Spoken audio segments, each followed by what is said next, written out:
Slowly opening his eyes, he saw only the lamps in the operating room, which were shining so brightly that it was hard to open his eyes. He grabbed his head because his head hurt so much. The guy didn't realize where he was, even assumed he had traveled through time. It was an operating room. He didn't understand why he was there and what the incomprehensible feeling of emptiness was inside him. It seemed that if you worked too hard, you could get an emptiness inside. Some inappropriate thoughts at the moment. His gaze drops to something nearby, then he notices the scalpel. Then he finally turns his attention and notices the numerous stitches. It looks like they cut out his kidneys. He calls for help and asks to call the police and make a complaint against them. He still needs to find his kidneys and regain his strength. But the strength was only enough to stand up, and then the guy falls to the floor without strength. Two doctors appear. One wonders to the other, shouldn't they have only taken the kidneys from the patient? But Dr. Lin replies that the situation is bad and kidney prices have dropped a lot, so they said the doctors can take whatever they can. They're going to gut the guy. The poor guy is lying on the floor and reaching for his phone. His mind is too fuzzy from the anesthesia. All he can think about are the cold words flying out of the doctors' mouths, with their temperature at 36 whole and 7/10 degrees. He also doesn't understand how he's still alive. When he picks up his phone, all he finds on it is some kind of game. He's about to die, and they're slipping him some game and won't let him make a call. This only makes the guy sad, and he realizes that his life is over. He's getting weaker. It looks like the wounds opened up. It seems he has even started to see his great-grandmother, how he doesn't want to die. Seeing his great-grandmother's smile and app, he doesn't have much choice. So he decides to give the app one last try. It's some kind of game called World of Wishes. So he clicks on the game icon and starts. Suddenly, a rather creepy picture appears in front of his eyes, and he is asked what his forbidden wish is. Dark figures open a coffin in which lies a withered woman. Death is unable to keep the desire away. Life cannot be stopped. From the woman's body, red threads manifest like blood vessels. On these threads hang bells. The guy is incredibly frightened by what he sees and doesn't understand what the hell is happening in front of him. Then a message appears on his phone saying that he will listen to God's blessing, and all he has to do is say yes. It's like signing a contract. The guy doesn't hesitate to press yes. He wants to live, he wants his kidneys to come back, and he regains his strength. Suddenly a seal appears, and someone with fangs and glowing eyes looked into his soul. After that, the guy woke up in the wishing world. He still didn't really understand what was happening to him. Was he caught up in some kind of game? It was good news to him that he was alive. However, after checking the place where the blood had been oozing from a while ago, he noticed the bad news. His organs were really gone. Everything was shrouded in fog, but from somewhere like someone's evil eyes, a light appeared. However, it turned out to be only a bus. When he looked in the other direction, he noticed some beauty in black silks. However, when the girl came closer and the light illuminated her face, he didn't think of her that way anymore. He only sighed and declared that he would take it back. She was just an ordinary girl in tights. But the girl was still looking at him questioningly for some reason, which made him assume that he seemed like he was supposed to be scared by the rules. The protagonist only exclaims that he has a void in his body instead of organs, so he has nothing to lose. He can't even lose his dignity because it no longer exists. And can this girl really kill him, already a dead man? The guy seems completely out of his mind. He even laughs because when he thinks about it, his empty chest gets wider. The girl wonders what the guy is talking about. Suddenly she invites the guy to get on the bus with her ethereal voice. When the bus doors open, a powerful red aura sweeps through. The guy agrees to see what's going on here. It seems he's still under anesthesia and all the recent events that happened to him are weighing heavily on his mind. So he smiles like a fool and thinks that the girl told the young gentleman to please get on the bus. The girl still doesn't understand what is even going on here. But the guy thinks she didn't hear and repeats that she told the young gentleman to please get on the bus. The girl is finally furious. Her face cracks. She shows her teeth and lets out a monstrously frightening scream. However, this did not scare the guy in the slightest, because there were no more organs left in his body. So did she really think she could scare him with her grimaces? So he attacks the monster, and then insists again that she politely invite him, her master, to get on the bus. The girl admits that she was too careless and therefore didn't dodge in time, but the guy again insists that she politely invite him, her master, to get on the bus. The girl clenches her teeth from the anger that has come over her. However, she finally gives in and says the cherished words, but in her own way. She calls the guy little instead of gentleman and asks him politely to get on the bus. The guy is fine with this option as well. Apparently his life has been too hard. As he walks through the door of the bus, he is suddenly wearing decent clothes. He's pretty happy that he's even dressed up. It was at this point that the gears of fate began their movement. The only thing that upset the guy was that the bus was somehow shabby, and everyone was sitting with some upset and creepy faces. When he saw a vacant seat next to a beautiful girl, he didn't hesitate to sit down next to her and asked what the girl's name was. A strange girl from the street followed the guy into the bus. She welcomes everyone to the world of desire and asks them to heed the whisper of a god. The protagonist only sighs sadly at this situation. The strange girl shows an even creepier grimace on her face and informs him that the god says that the test of all the bus passengers starts right now. At the same time, in reality, in an abandoned factory, it seems Dr. Lin has delivered some sort of mysterious cargo. A woman who just arrived by car wonders if he's taken everything. And when the doctor tells her not to worry and that he did everything himself, she thanks him for his work. He asks the woman to come to him again next time, but in the next instant, the nasty doctor is dead. The woman tells him not to do anything stupid next time. Then the mysterious woman opens a container and there is someone's heart. The woman doesn't seem to be human, as a huge tongue comes out of her mouth and she licks the heart. It seems to be her favorite treat. She hears the whispers of the gods. Meanwhile, inside the wishing world on the bus, the creepy girl on the bus announces that the passenger's first challenge is called elimination. She states that the task is quite simple, that in 10 minutes the bus will be traveling over an old bridge. But the bridge is too old and dilapidated from all that time, so it won't be able to support the weight of all the passengers on the bus. And if the bridge collapses and the bus falls, everyone on the bus will die. However, if just one person gets off the bus, then they will be able to pass over the bridge safely. Also, that the passengers can vote and choose who leaves the bus. Or they can force someone to get off the bus. All these words horrify many passengers and they start to panic. The creepy girl also adds that only those who pass the final test will be able to fulfill their wishes, and then informs that there are 5 minutes left to the bridge. One of the passengers wonders what will happen to whoever gets off the bus, and the girl with a creepy grimace informs that he will die. The protagonist thinks that death is not really that scary, and the scariest part is the phone, which it seems he didn't have time to format before he died. He doesn't even realize if he's dead or not. One pregnant girl asks not to be kicked out as her baby hasn't been born yet, so she can't die now. All the passengers are swept up in a flash with a desperate desire to save themselves. One admits he has cancer. Another has a son in intensive care, so he can't leave the bus. A third reports that his father is a firefighter and he got hurt badly when he was helping people, so the guy has to save him. All the passengers started to share their problems. The protagonist only thinks what kind of jesting arguments everyone has, and that compared to the others, his desire to get his organs back does not seem so trivial. A man with glasses and unshaven hair brings up the voting issue again. As time is limited, he decides to be sensible and eliminate the weakest contestant. So he votes for the pregnant woman. Many people pick up on this because everyone wants to be saved and only one person is needed. After all, this is a test. It remains to be seen what lies ahead for everyone. The girl cries from helplessness. She does not understand how they can do this to her because she is pregnant and whether the other passengers are people at all, since they do this. But all her pathetic attempts are cut short because this is a world of desires. All passengers have desires that they want to fulfill. If the girl thinks they are cruel, then what does she think of herself?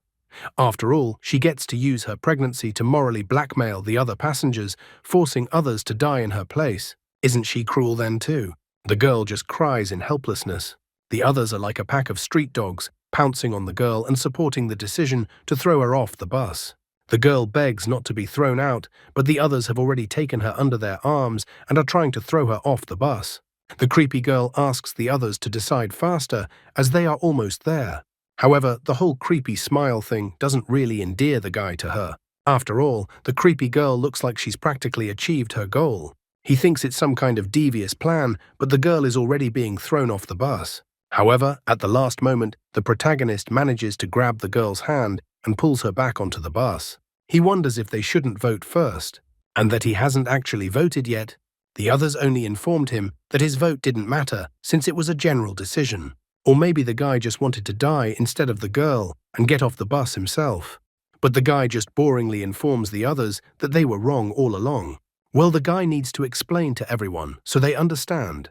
The creepy girl said that someone has to leave the bus, but she didn't say it had to be any of the passengers, did she? But the creepy girl realized that it looks like her plan has been foiled, so she makes one last lunge. She says that the bridge is less than a minute away and they must kick out the first girl or everyone here will die. The protagonist notices that the creepy girl is in a panic, which means everything is right, he thought. The man with the glasses says it's the guy's test, but not his. But the protagonist advises him to think twice because the man in glasses claimed it was all for the team. So he vocalizes that it is necessary to exclude someone who is not the team. So it's time to get rid of the creepy girl and everyone else will stay on the team, and asks if the others agree or if they are against this, going, "This news made everyone very happy. After all, if they get rid of the NPCs, they won't have to kill anyone. How did they not realize this before?" And by a vote, they decide to throw the creepy girl off the bus. She even got all shook up. The main character asks the princess to leave the bus. The creepy girl declares that they can't force her off the bus. But the guy disappointedly reminds her that when he got on the bus, he slapped her.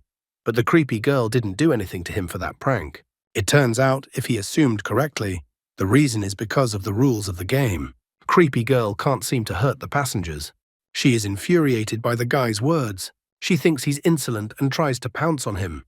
But the guy easily stops her and doesn't understand how such a brat can even be on the same bus with him, and then kicks the creepy girl off the bus just as they've just pulled onto the bridge. A voice on the bus announces that the next stop is Weeping Dusk. The man with glasses sighs in relief. Looks like they passed the first test. The other guy is relieved too, and thinks about how he should have thrown her off the bus from the beginning. Another man is already, after all, doesn't understand how a pregnant woman can be forced to go to certain death. But then all of a sudden, the guy's hand glows a golden color. It looked like he had been given the loot from the creepy girl in his hand. Phrases came into his head. "Boy, get on the bus, and you can get the power of evil spirits." And the phrase repeated. The protagonist didn't even realize what it was now. Evil spirits card. Boy, get on the bus, and you can get the power of evil spirits. Apparently that thing in his hands, which resembles a talisman, looks like an item of summoning. Even after that, he thinks none of this matters, because his life has always been filled with danger. So even such a gruesome trophy, it's the result of his accumulated virtue, and he deserves it. Suddenly, the whole bus shook like an earthquake, and the bus stopped. People don't understand what happened. Only the protagonist realizes that the second trial has begun. The bus stopped at the gate of some building, which at first glance was abandoned. When everyone leaves the bus after the protagonist, the pregnant girl suddenly discovers something under her feet. It turns out to be a doll whose face was significantly cracked, and instead of the usual limbs, they were metal. Meanwhile, in the real world, some girl is sitting in front of a mirror and doesn't understand why all this is happening to her. She had a chance to regain her former appearance, but that bastard stopped her. I think we can all guess who it is. She wishes the guy was dead, wishes he was dead, and keeps repeating it. The pregnant girl gets scared of the doll because it looks like there's a ghost in there. The protagonist comes over and kicks the doll aside and advises no one to touch it. He then says that it's just a rag doll. He takes matters into his own hands and commands everyone who was sitting in the back to get up one by one and get out without pushing. After a while, finally, everyone managed to leave the bus. And as soon as everyone left the bus, it immediately drove off. The pretty girl is as frightening as the others. She doesn't understand how they will get out if the bus leaves. The man with the glasses, not reassuring at all with his words that they don't know if they can get out alive yet, which scares the other guy because they could die here. Everyone found the place they arrived at creepy. No one wants to die here. Another beautiful girl comes out of the building and tells them that she is the director and then orders everyone to follow her. She informs them that they have arrived just in time because the old people are already hungry. It all sounds strange. A beautiful girl with a fright grabs the protagonist's hand. He even blushes and tries to calm the girl, saying that it's normal to be afraid and that she has no reason to be so nervous. But when he looked at the ceiling, he was a little surprised because it looked like she was scared. There were hands and feet everywhere on the ceiling. The director informs him that each of the newcomers will be in charge of 3 rooms. On the door, they will find the instructions the children left behind. and also advises them to remember that to take care of the old people, they will follow the instructions clearly. And they hear creepy voices about how delicious the food is and how someone is hungry. The director informs them that if anyone breaks the rules, the consequences will not be long in coming. She informs that on the first floor, there is a communal kitchen in the extreme corner, and each room has its own restrooms. Everyone here is in a special situation, so are obliged to remember what she told them. So they reached the lobby of the nursing home under instructions. Here, the director took out sheets from her robe and told them that here was the assignment for the new arrivals and that they should start immediately, because they were already waiting for them. She also strongly recommends that as soon as it gets dark, everyone should stay in their rooms and not go out. And at night, she recommends that everyone not sleep too soundly and be vigilant. I wonder what will happen next in this story. Wang Ming complains that the director has told them so much, but hasn't even said a word about the salary. He was sent to deliver food to the elderly in room 203. There was a note stuck on the door of the room that the owner of the room was dumb, irritable, dirty, and useless. However, the only thing that bothers the guy is why there is no word on the fact that the volunteers will be paid. First, he had to go to the kitchen. According to his memory, the kitchen was on the first floor. As he walked down the dark hallway, creepy voices came from everywhere. These voices only talked about food, how good it tasted or smelled, and how they wanted more. The guy immediately savvy that in this ordeal, if they didn't take proper care of the old people, they would have a hard time. One guy was watching Liu prepare a meal and asked what he was doing. When the man with glasses didn't understand what the reason was, the man explained that he was misunderstood. He is from a new Oriental cooking school and can help cook anything. Looking at the food, Wang Ming decided to put all his thoughts aside, as it was now necessary to cook a well-done steak for the old man. The guy didn't stop. He wondered Liu if he had seen that there was blood flowing from under the door of room 101. Liu knew about it too. Since the task was to clean the room, it looked like someone had been eaten there. While Wang Ming was preparing the food, Liu asked the man to fry some meat for him and add more chili peppers, since the lady he is in charge of likes spicy things. This is not the first time Liu has encountered the world of desire, but each trial in this world is not like the previous one, so it becomes more and more difficult to avoid danger. At this time, Wang Ming is focused on food. After all, if you fry meat until golden on both sides, even the neighbor boy will drool. However, Liu would like to warn everyone that no matter whether it is a wish or a dream, if one manages to reach the end, he does not advise trying to raise the dead. The rest of us wonder why it shouldn't be done. Then Liu remarks that the dead can't come back to life. People can't be sure that the person they resurrect will remain the same as before. The man wonders that then, when trying to resurrect, it will only be a ghost. Liu notes that it's hard to say exactly what will happen, but one thing he knows for sure is that it won't be a person. Meanwhile, Wang Ming has finally prepared a meal for the old man entrusted to him. Liu, on the other hand, continues that only those who are close to death, or those whose desires are extremely, enter the wish world. He knows it will be hard for the rest of the participants to understand now, but he is obligated to say it. When the desire completely consumes them, death will seem like a relief. Wang Ming also thought carefully about these words. After a while, Wang Ming arrived at room 203. He knocked on the door and said that he had come to deliver food. However, after waiting for a few moments, he didn't hear anything.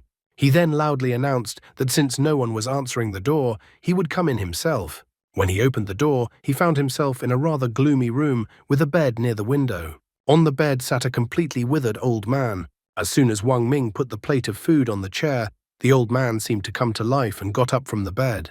Walking over to the table, the old man sniffed the food Wang Ming had just brought him. Then he pounced on the food like an animal, as if he hadn't been fed for a long time. Wang Ming advised the old man to take his time, as he might choke on it. Wang Ming even thought for a moment that this time he had gotten a simple task. He was even happy that he had hit the jackpot. However, at the same moment, the old man pierced his hand into the guy's chest. The old man's face instantly changed and now looked like a frightening monster, and he wailed about the disgusting food he had been brought. Wang Ming yelled at the old man. If the old man didn't like the steak, he should have said so, and then Wang Ming would replace it with intestines. Also, Wang Ming doesn't like the old man's hand on his heart right away. The guy complains that the old man has no manners. However, the old man was fabulously surprised. He started to go around the guy's insides in a haste, but there was nothing there. The old man was amazed how the kid couldn't have any internal organs. The old man was desperately trying to find anything, but Wang Ming thought that the old man was just deaf. The old man, on the other hand, wondered if the person in front of him was even a human. Wang Ming was getting annoyed that the old man was so persistent. He couldn't even think that even after death, the old man would remain empty. No matter whether he was alive or dead, everyone wanted a piece of him for some reason. Wang Ming is directly angry. Is he really Hello Kitty to the old man and the others? Wang Ming is annoyed that the old man is being picky. He grabs the old man's head and slams it against the floor. He resents the old man picking at the food he gave him. Wang Ming slams the old man to the floor again and asks him if he is going to eat his food. The guy is incredibly outraged by all the old man's actions. Did the old man really think that he would put up with all the old man's antics? He even wonders why the old man is still not asking for mercy. The old man tries to say something, but it sounds inaudible. Wang Ming absolutely does not understand a word of what the old man wanted to say to him. Suddenly, a girl comes into the room. She wanted the guy to help her. What the girl found in the room shocked her incredibly. Wang Ming dealt harshly with the old man. All the walls of the room were stained with blood, and the girl only looked at Wang Ming sitting beside the old man in shock. The girl was speechless after seeing all of this. When Wang Ming turned to the side of the girl, her legs couldn't hold up due to fear, and she fell to the floor. Grabbing the old man, Wang Ming complains that the assignment says to take care of the old man. But for some reason, the guy wants to crush the old man's head. A frightening aura is hovering around the guy like this. While Wang Ming was holding the old man's hair, the old man was muttering something inaudible. The evil spirit was whispering to the guy to kill the old man. Suddenly, the evil spirit seemed to vaporize, much to the guy's puzzlement. Wang Ming complained that the evil spirit only lasted for 3 minutes, and what a weakling he was. However, he wasn't upset and decided to use the card again and summon the evil spirit again. He even got into a victory pose. At this moment, the stupid guy's head was struck by the realization that at least 3 hours should pass between summoning the evil spirit. His face covered in cold sweat, and he began to complain that it took too long to roll back the ability. Wang Ming reaches out his hand to the old man and decides to explain to the old man that everything that happened earlier was a misunderstanding. Suddenly, the old man transformed back to his original state and once again mumbled something inaudible. Wang Ming was surprised that the old man had returned to his original state. He even thought that perhaps it was because he had frightened the old man. With a threatening aura, Wang Ming moved towards the old man and asked if he would eat his food or not. The old man got all shook up, and with a noticeable leap, he grabbed whatever was in the plate and started shoving it into his mouth. The guy even praised the old man. However, Wang Ming notes that the evil spirit card seems to be able to influence a person's mind. Otherwise, he wouldn't have such crazy thoughts, such as wanting to split someone's head open. He doesn't know what will happen next, and so he decides to keep the card as a trump card and not tell anyone about it. The guy grabs the pregnant woman and tries to drag her inside the room.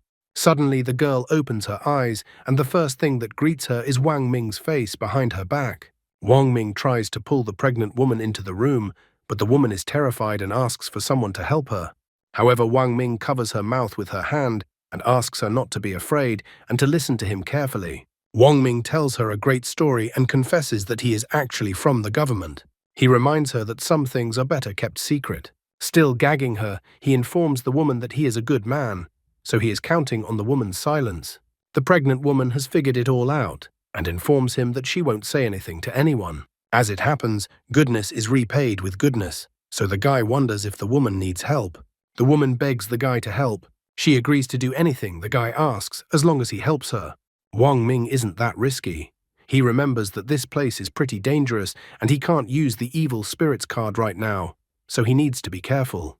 The guy agrees to help in any way he can, but he doesn't want to promise anything, and he doesn't intend to risk his life. The woman is all in tears. She is grateful and on it. Wang Ming then wonders what her assignment is and asks her to tell him. The woman tells him that her assignment is to wash the old man's back. Afterward, she begins her story. An hour later in the lobby was incredibly crowded. People were complaining about the assignment. One told how a crazy grandmother didn't like the way he cleaned up and bit off his ear. Another man needed to massage an old man's back, but she was covered in pus. Another man complained that if he hadn't run away quickly, he would have been eaten for sure. The people were amazed at such an ordeal. Suddenly, Liu came out in front of them and shocked everyone with his appearance. People wondered if he was all right. Liu hurriedly reassured them that the old woman had bitten off his leg, but at least he was still alive. The trial had just started, and already so many people had already died. Suddenly, people remembered the rude guy from the bus and they wondered where he was. Someone assumed that he had died already too. Suddenly, the principal came out and yelled at people while they were all crowded in the lobby.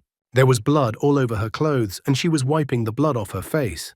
The principal asked if they had completed their assignments. Everyone immediately noticed the principal's appearance and assumed that she had eaten someone too. One guy wondered to her what would happen if they didn't finish their assignments. Will they really all be eaten? He doesn't understand how the assignment can even be completed. But the principal disappointedly informs him that even if they don't finish the task, it doesn't matter.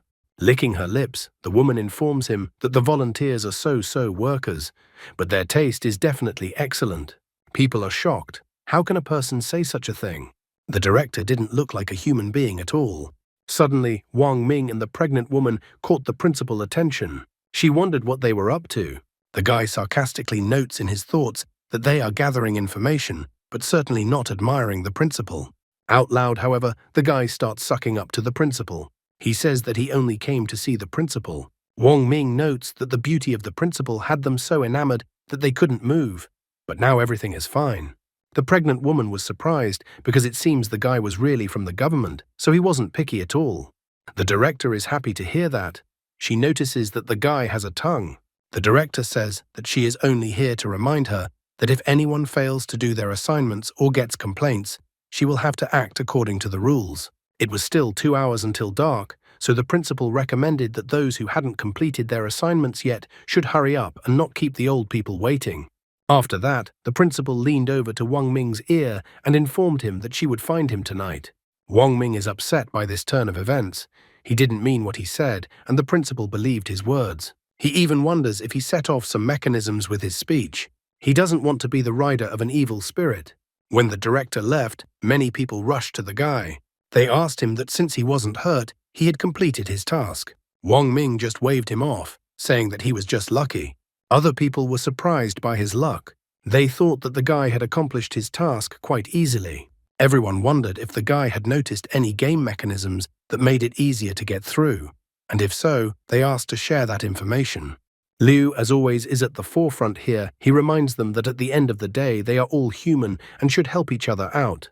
People start to press Wang Ming's pity. After all, he saved a pregnant woman, which means he shouldn't just stand by and watch the rest of the people die. The man wonders what Wang Ming has learned, since there are only 2 hours left, and he asks to tell them. Wang Ming easily notices that the man in the suit is really good at manipulation. He remembered how the man had brought Wang Ming to the forefront last time in the same situation with Yun Li. People had already started to actively push the guy through, stating that he shouldn't be so selfish. After all, this was everyone's concern. Wang Ming is not made of the same mold, so he immediately stops these attempts and tells everyone to shut up. He even declares that he hates moral blackmail more than anything else. He then grabs the pregnant woman by the arm and is about to leave, as people have no leads. Liu stands his ground and is not about to give up. He states that even though he doesn't have any leads, doesn't the brute want to know more about the wish world? Apparently this information seems to be valuable as Wang Ming stops. He asks Liu if he is willing to share the information. Liu informs him that he is willing to tell Wang Ming about the last time he was a wish world. In return, he asks that Wang Ming tell what he has learned. Liu notes that this is very valuable information, and it will help Wang Ming fulfill his wish. Liu knows how to get his way. He's a skillful manipulator. He states that it was during his last game that he saw the true essence of the wish world. I wonder what the essence of the wish world Liu saw. Will this prove to be useful information, or is Liu lying to save his life? After that, Liu started his story, and a lot of people can be seen kicking and beating him with a bat. The leader of the attackers informed Liu that this is just a reminder for now, but if Liu doesn't pay in the next one, he will have his leg broken. His name is Liu Jiangui. Because of his addiction to gambling, he owed a large sum of money at a high interest rate. The debt collectors often beat him to a pulp. On one such day, he saw a phone with a mysterious offer. Later, he entered the wish world and underwent tests. At that time, his greatest wish was for money. He wanted 1 million. When he returned to the real world, his wish actually came true. Suddenly, Liu's phone received an alert that a payment of 1 million yuan had been deposited into his bank account, which shocked Liu. But as it turned out, it wasn't that simple. Because his father fell from the construction site where he was working and fell into a coma, Liu was actually compensated exactly 1 million yuan. His wish had actually come true. But at what cost?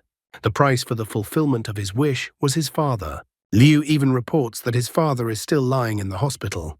Because of his wish, his father had fallen into a coma. Even now it was upsetting Liu.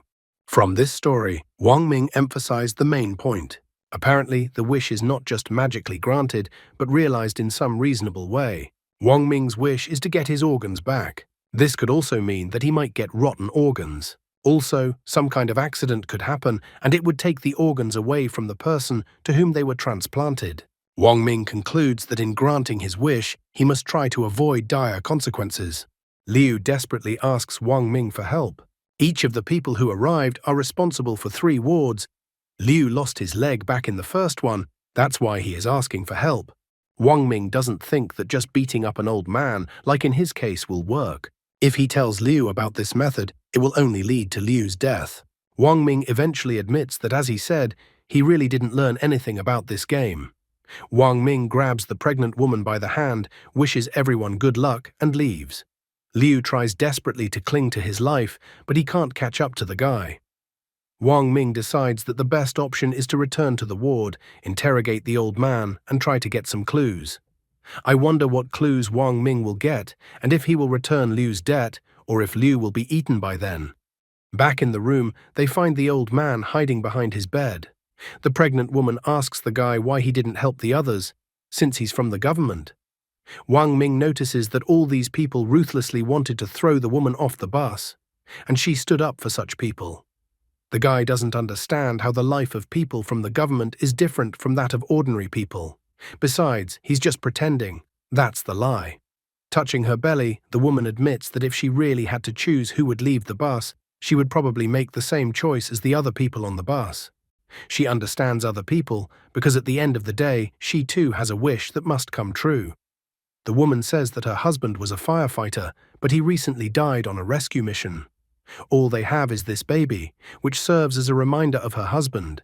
Even though the doctor says the child is not growing well and will not survive, the woman still wishes to protect this child.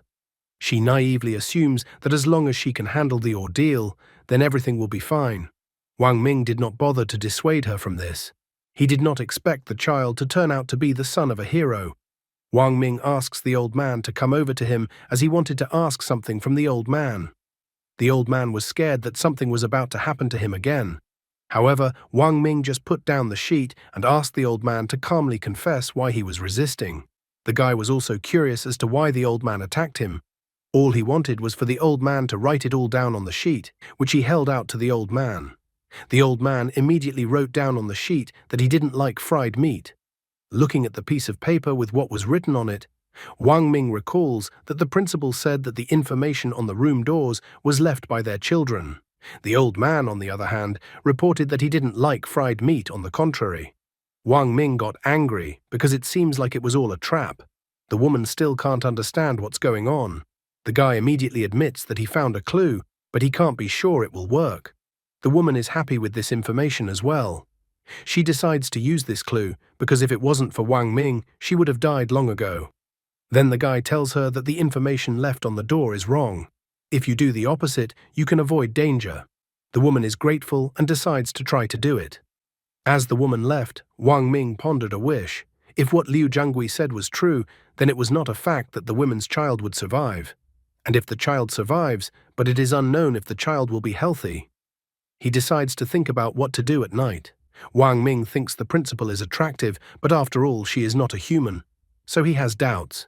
He thinks that humans can't do something like that. Well, at least they shouldn't. 2 hours had passed. He had long since kicked his grandfather off the bed and was lying on the bed himself. He wondered if Yun Li had succeeded in her task. Suddenly, the door opened and the principal entered the room. The old man immediately crouched down on one knee in front of her and invited her to gesture to enter the room. Wang Ming thought of even pretending to be dead, so surprised was he that the principal had come. The principal doesn't understand why the guy is still lying down and doesn't want to go with her. Wang Ming knows that although he can use the evil spirit card, the principal is much stronger than the old man. If he can't defeat the principal, he's definitely finished. He didn't know what he should do at a time like this. To protect his dignity, he decided that he must outsmart the woman at all costs. Wang Ming turned on all his acting skills. He showed the woman his scars and told her that bad people had robbed him of his dignity, and there was nothing more he could do. The woman looked at the scars and thought it was lightning. Wang Ming wondered how she could mistake his scars for such a thing. The principal got angry over something like that. She even called the guy a useless creature. So the principal informed Wang Ming that the volunteer who was supposed to be in charge of room 401 and the old man from that room were missing. The principal tells the guy to go and find them before nightfall. Wang Ming doesn't understand why he has to leave the room. After all, the principal had previously told him to stay in the room after dark. She also told him to listen to advice and eat well. The principal is not in the mood to listen to something like this. Wang Ming immediately corrects himself and cheerfully informs her that he's always enjoyed looking for people, ever since he was a kid, so he's a master at it. The woman cheerfully points out not to let the guy worry because she won't leave him without thanks. When the principal was leaving, Wang Ming trails off and informs her that the reward is not the most important thing, as he just wants to ease the principal's burden. As far as he could remember, room 401 was supposed to be handled by the girl in white golfers who was sitting next to him on the bus. He hadn't seen her in the lobby tonight. He didn't fully understand what the principal wanted him to do, find people or help with the bodies. As he remembered, in martial arts, speed was the one thing that could not be defeated. That was why he decided to move towards his goal no matter what, and took off running down the hallway. As he ran down the stairs, he noticed that the footsteps were too loud in this place. This made him think that this way he might attract the attention of some deranged person. However, he noticed that he was wearing sneakers, so his footsteps should be almost impossible to hear, and the sounds were coming from the second floor. As soon as he realized that they were heels, he felt a bloodthirsty aura behind him at the same moment, which informed the guy that he was busted. It was as if something was glued to his back. Wang Ming thought it was a ghost. The guy didn't have any organs, so he thought he shouldn't be frightened. At the same moment, the ghost licked the guy's cheek with its long tongue, as if tasting its victim. Wang Ming is not going to give in to fear and thinks about his escape plan. He tries to escape from the ghost by humming that he is afraid of ghosts, but they have never hurt him yet. Without stopping, he also chants that he is not afraid of humans, but those have hurt him badly. Suddenly, the ghost twists her leg. She asks the guy to wait for her, but Wang Ming doesn't stop. The ghost is not going to give up either and is already ordering the guy to stop. Wang Ming even thought that the ghost wants to climb on his back to carry her. However, the guy is unwilling to just stand there and wait for his death, so he decides to use his trump cards up his sleeve to scare the ghost away. He doesn't understand how the demon dares to show off in front of a true professional and decides to use the great heavenly dragon to make the ghost pay. Wang Ming was frightened because when he was about to use the great heavenly dragon, he noticed that he couldn't move his arm. The ghost had a dead grip on his hand, and the guy's hand became numb from the cold. At the same moment, a woman appeared near the guy's face and inquired about what he had just tried to do. Wang Ming tried to guffaw and that the woman was just hearing things. The woman asked the guy to wait for her as she was almost done connecting. However, the guy was already unstoppable. Wang Ming ran and shouted that he was waiting for the madam. Even though his arm was numb and using the card would not work, he was still able to run. Wang Ming even notes that Zhou Shuren, a Chinese writer and critic, once said, "If you can't beat them, outsmart them. If you can't outsmart them, run." Wang Ming followed this advice and ran as fast as he could up the stairs. When he reached the top of the stairs, he noticed that the cold sensation in his arm had gone, although he even thought that he might have lost his arm. Suddenly, on the stairs, Wang Ming saw the ghostly arm and legs, only now noticing that the woman seemed to have split apart. Immediately, he remembered the woman's words when he escaped from her. When he first went up to the third floor, he only heard footsteps. As he approached the fourth floor, a tongue and a hand appeared in front of him.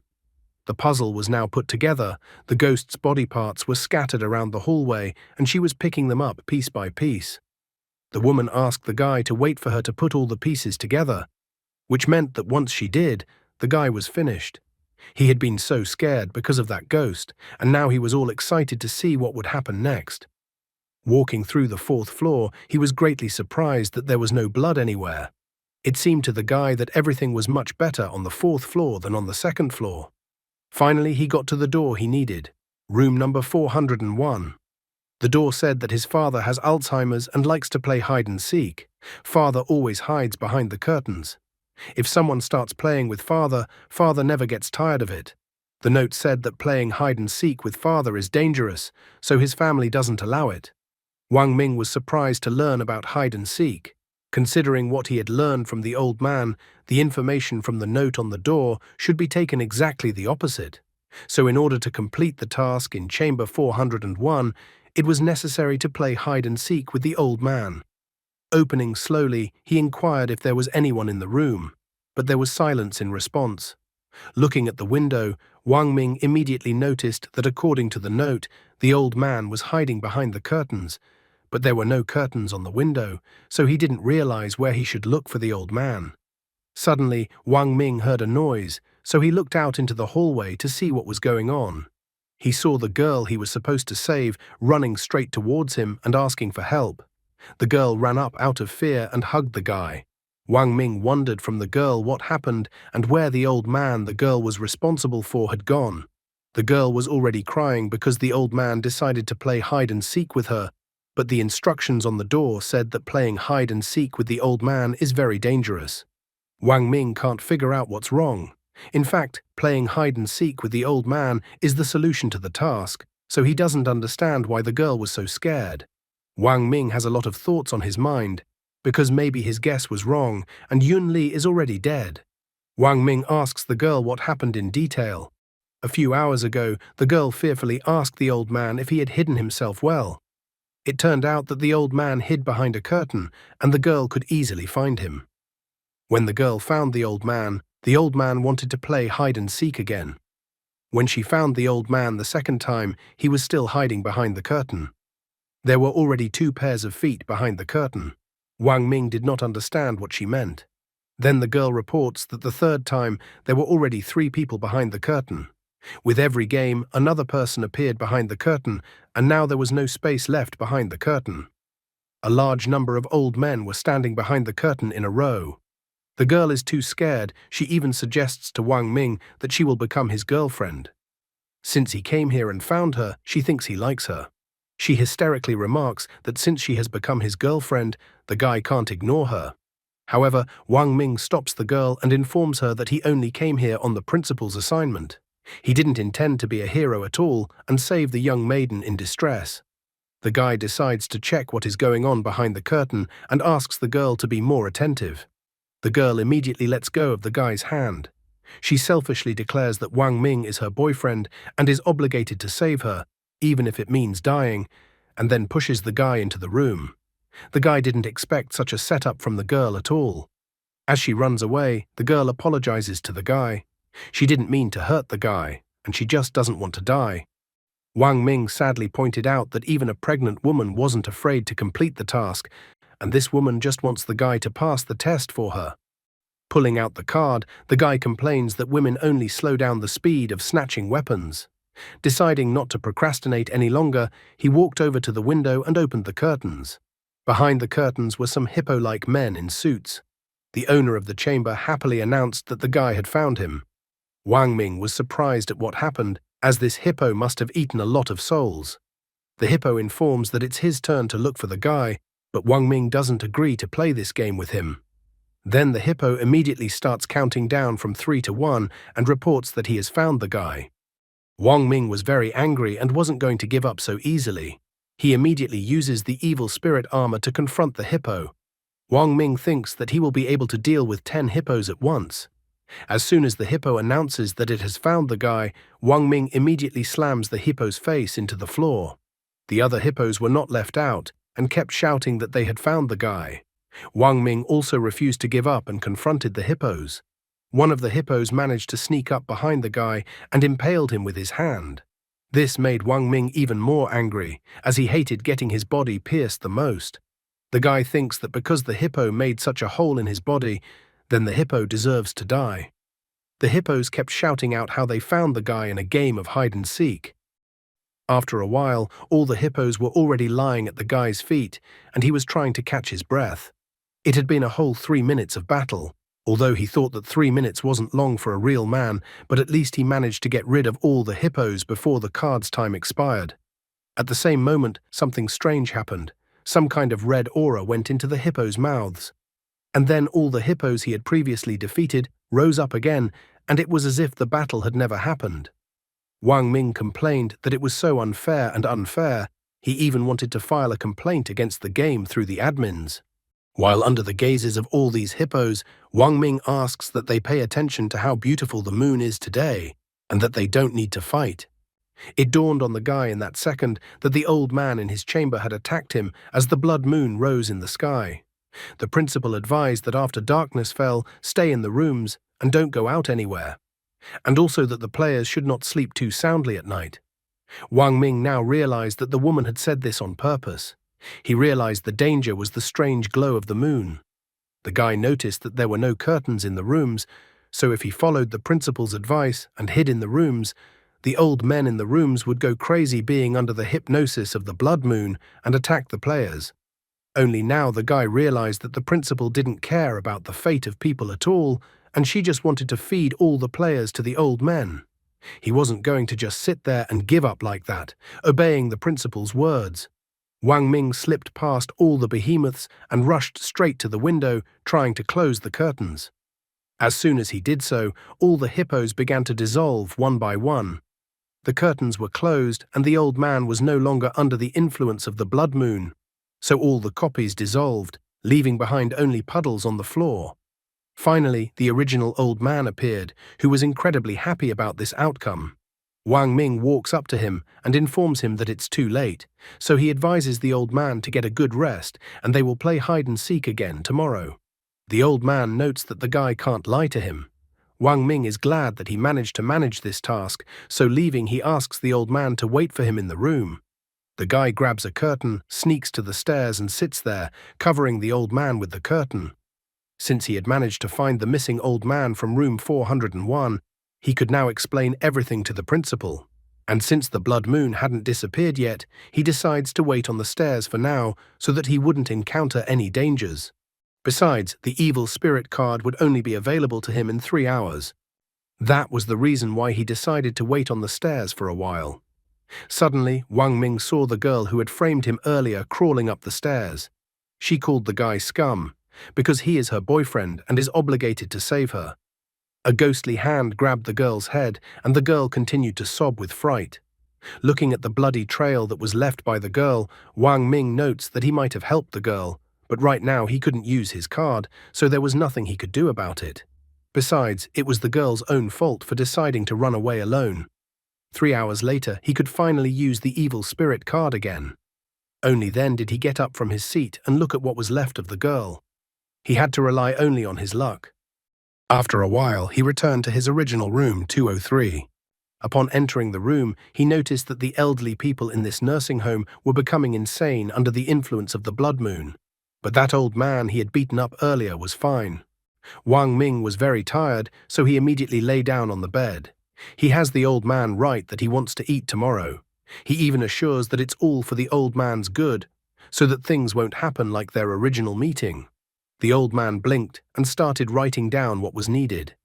He smilingly showed Wang Ming a piece of paper saying that he would like raw meat. Then the guy decides that tomorrow he will bring the old man a huge plate of gut sashimi. The guy even wonders how the old man came to this diet in the first place. The old man confesses that he doesn't really like raw meat, but the old man's son likes it. Only at this point does Wang Ming realize that the old man left the meat in the room because he was saving it for his son. However, all that meat had already rotted away. The old man was leaving all this meat because he didn't know when his son would return. Wang Ming even felt sorry for the old man. The old man had been waiting for his son so long, not even realizing that the son had left the old man to die in this strange nursing home. That was why the meat that the old man had left for his son was lying in this room day after day, acquiring a horrible rotten smell. Wang Ming couldn't help but wonder, is this the world of desire? Guy thought that being torn between love, hate, and obsession was too cruel for the world of desire. This was how the first night in the Bloody Corner nursing home ended. In the morning, all the survivors gathered in the lobby. Liu notices that there were fewer dead people last night. In the crowd of survivors, Wang Ming notices that the pregnant girl also managed to survive in this strange place. Yun Li thanks the guy for his help because if it wasn't for his clues, she would be dead. The guy remarks that it was just a guess. Yun Li wonders if she can share that guess with others. Wang Ming, on the other hand, remarks that the girl checked the hunch herself during her assignment, so if she wants to share it with others, she doesn't need to ask his permission. Yun Li was about to do something about it. However, at that moment, the principal appeared. She noticed that there were too many survivors left. After that, the principal tossed all the tasks into the air again and wished to see everyone again. She then beckoned Wang Ming to come over to her, which he was clearly not expecting. Even though the volunteer in charge of room 401 died, the principal noted that the guy managed to find the old man, so she thinks the guy did a good job and decides to reward him. Wang Ming keeps trying to be polite or servile to the principal, so he notes that he is honored to remove some of the principal's burden. The principal pulled him to her and told him that since he was so happy, she would come to him at night. Wang Ming doesn't understand why the world is so harsh on him. After all, he only got rid of the principal's intentions and it turned out to be a failure. When Wang Ming opened the envelope that the principal handed him, he was very surprised because there was money in the envelope. He was surprised at this because he didn't know that there was money in this world. Liu takes a look at the money, tells him that it is the currency in the wishing world. The last time he was in the wishing world, he saw others using it, and the currency even had its own name, wishing coins. This was strange, considering that it wasn't coins, but paper bills. Wang Ming was even a little surprised by this name, because in his opinion, it was too beautiful a name for money from the underworld. Liu was shocked by such treatment of coins. He asks the guy not to underestimate these wish coins. He even tells him that the players who participated in the trials killed each other to get their hands on 10 of these coins, and in the end, 3 of those players died. That's why he wonders what the guy did last night that the principal gave him so much money. Wang Ming made no secret of it and revealed with obvious irritation that the principal had asked to go to the 4th floor and help her find the missing old man and the volunteer from room 401. Someone wondered if this was a secret mission, and someone in the audience was too scared. He couldn't believe that someone would risk going alone to the 4th floor at night. Such a thing is only possible if the guy knows something about this game. Liu asks everyone to be quiet. He recalls that he shared some information about the wishing world with Wang Ming yesterday. However, if that wasn't enough, he had something else. He would reveal it in exchange for the clue Wang Ming had found. Wang Ming had already guessed about it, that Liu was still aware of something else about this world. Liu asks the others if they are all from Linhai. Then he concludes that they all came to this place from this city. Liu believes that Wishing World mainly selects people by region. The puzzle in Yun Li's mind started to come together. She remembered the guy's story told on the bus. Yun Li decides to clarify that since they are all from Linhai, it turns out the guy's father was injured in the fire at the Central Mall. The boy confirms the girl's assumptions, although he doesn't know how the woman found out. Yun Li tells him that her husband's name is Chin Hong. The guy immediately knows it's about Captain Chin and that he died in that tragedy. Wang Ming informs the guy that he has a family of heroes, so he will be fine too. Liu even offers Wang Ming 100,000 yuan as soon as they get out of here. He immediately gives his phone number. All this to exchange for a clue known to Wang Ming. The others didn't hesitate either, and someone offered 300,000 yuan. Someone even offered 500,000 yuan. A brilliant plan emerged in Wang Ming's mind. He originally wanted Yun Li to tell everyone about the clue, but there was no way he expected this turn of events. Wang Ming is even amused. He asks the others to forget about the whole money nonsense. Since they are so sincere in asking him, he decides to tell them about what they managed to find out last night. After sharing the clue with everyone, Wang Ming went to the new room. His task today was to clean room 204. The note on the door said that the mother has Alzheimer's disease, so she forgets everything, including going to the toilet. Despite her crazy character, she is completely harmless, so the person asked that the volunteers not be afraid. Wang Ming immediately noticed this characteristic of the woman, especially calls Pro not to be afraid. The guy opened the door, however, there was no one in the room. After taking just a step into the room, the guy felt a bloodthirsty and frightening aura in the room. A woman grabbed the guy by his neck and started strangling him. She was wondering where her daughter was because she wanted to see her daughter so badly. Wang Ming, on the other hand, advises her to calm down first. A frightening old woman with a changed appearance approached the guy. He notices that the old woman is too strong for her age, and if she continues to choke him like this, his neck will break. The old woman wishes to see her daughter, and if the daughter doesn't show up, she will kill the guy. Wang Ming was too surprised that the old woman attacked him as soon as he entered. Suddenly, he remembers that the old woman forgets everything, including going to the bathroom. In that case, it's unclear what the old woman even remembers. Wang Ming decides to pull off an ingenious plan and pretend that he is the daughter who came to visit her mother. The old woman looks at him suspiciously and wonders if Xiao Fang is in front of her. Wang Ming continues to pretend that he is the old woman's daughter. He even psychologically pressures the woman that she seems to have forgotten what her daughter looks like. The woman wonders how she couldn't recognize her daughter and asks her daughter not to cry.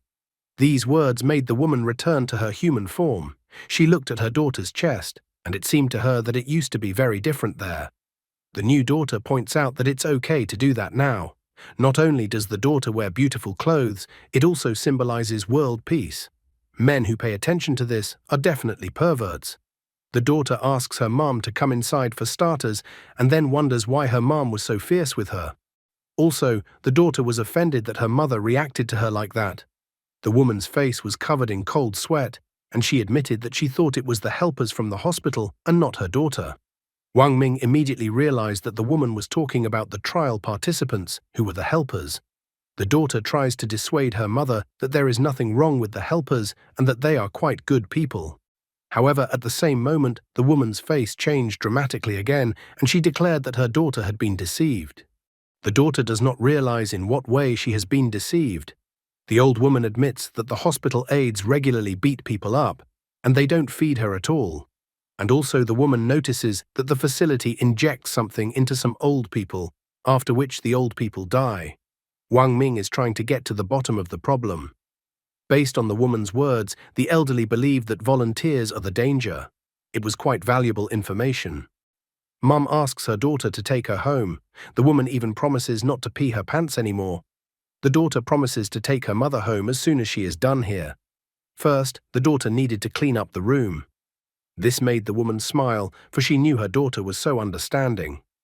The second night in the bloody nursing home came. Wang Ming saw the principal again and inquired about what needed to be done again. The principal says that a shipment of goods has arrived, so she tells the guy to go to the entrance and carry the goods to the 5th floor. However, she tells the guy to remember that whatever happens, he must not open the boxes. As the principal leaves, Wang Ming stares disappointedly in her wake. She had so threatened to come to him at night, and it turned out to be all just for another assignment. Wang Ming didn't understand what was wrong with the woman, as this was not like her at all. However, as it turned out, the woman was interested in what the helpers were up to. She doesn't understand how it happened that no one died during the night. Walking down to the entrance of the nursing home, Wang Ming found a man stacking boxes at the entrance. Wang Ming reports that he doesn't recognize the man, so he wonders who he is. Wang Ming also wonders what the man does for a living. The man, on the other hand, reports that he can't say anything. Wang Ming understands perfectly well that the man is just a driver and so doesn't demand much from him. He's just curious about what's in the boxes. However, the man seems like he was going to leave all these questions unanswered. Wang Ming tries every possible way to stop the driver and asks if he wants a cigarette. The man stopped and then approached the guy and asked where the cigarettes were, to which Wang Ming pointed to the man's pocket and asked for one from his pocket. This made the driver cry, for Wang Ming had cheated him. Wang Ming threw one of the bills that the principal had given him earlier into the driver's face. He wasn't going to let the driver just run away, but wanted him to answer his questions. The driver, on the other hand, looked admiringly at the bill he had just received. He immediately informs Wang Ming that it was all a misunderstanding. Wang Ming only points out that the saying, "money can make even the devil spin the millstones for you," was not lying. The driver understands all that Wang Ming wants to know: what is inside the boxes that the driver delivered. The driver informs him that the boxes are actually nothing special, just some solutions, mostly sedatives. Wang Ming wonders what the sedative is for. The driver reports that the sedative is for naughty old people who become calm after the injection. Wang Ming finds confirmation of what the woman in room 204 said. If she was telling the truth, this is the way to take a person's life. It's actually a pretty bleak place. The story seems fun at first, but as it progresses, it becomes more and more devastating. The story is frightening not because of its scary, mutated faces or even the loss of life, but because of the horrible nature of humans. Even if you only take just the latest stories from the nursing home, the father waited for his son's arrival and even saved meat for him, although it was actually the son who sent the father to this nursing home. Also the woman in room 204 who begged her daughter to take her out of the nursing home. More on how inevitably people age and develop horrifying diseases like Alzheimer's, and that's just a small part of it.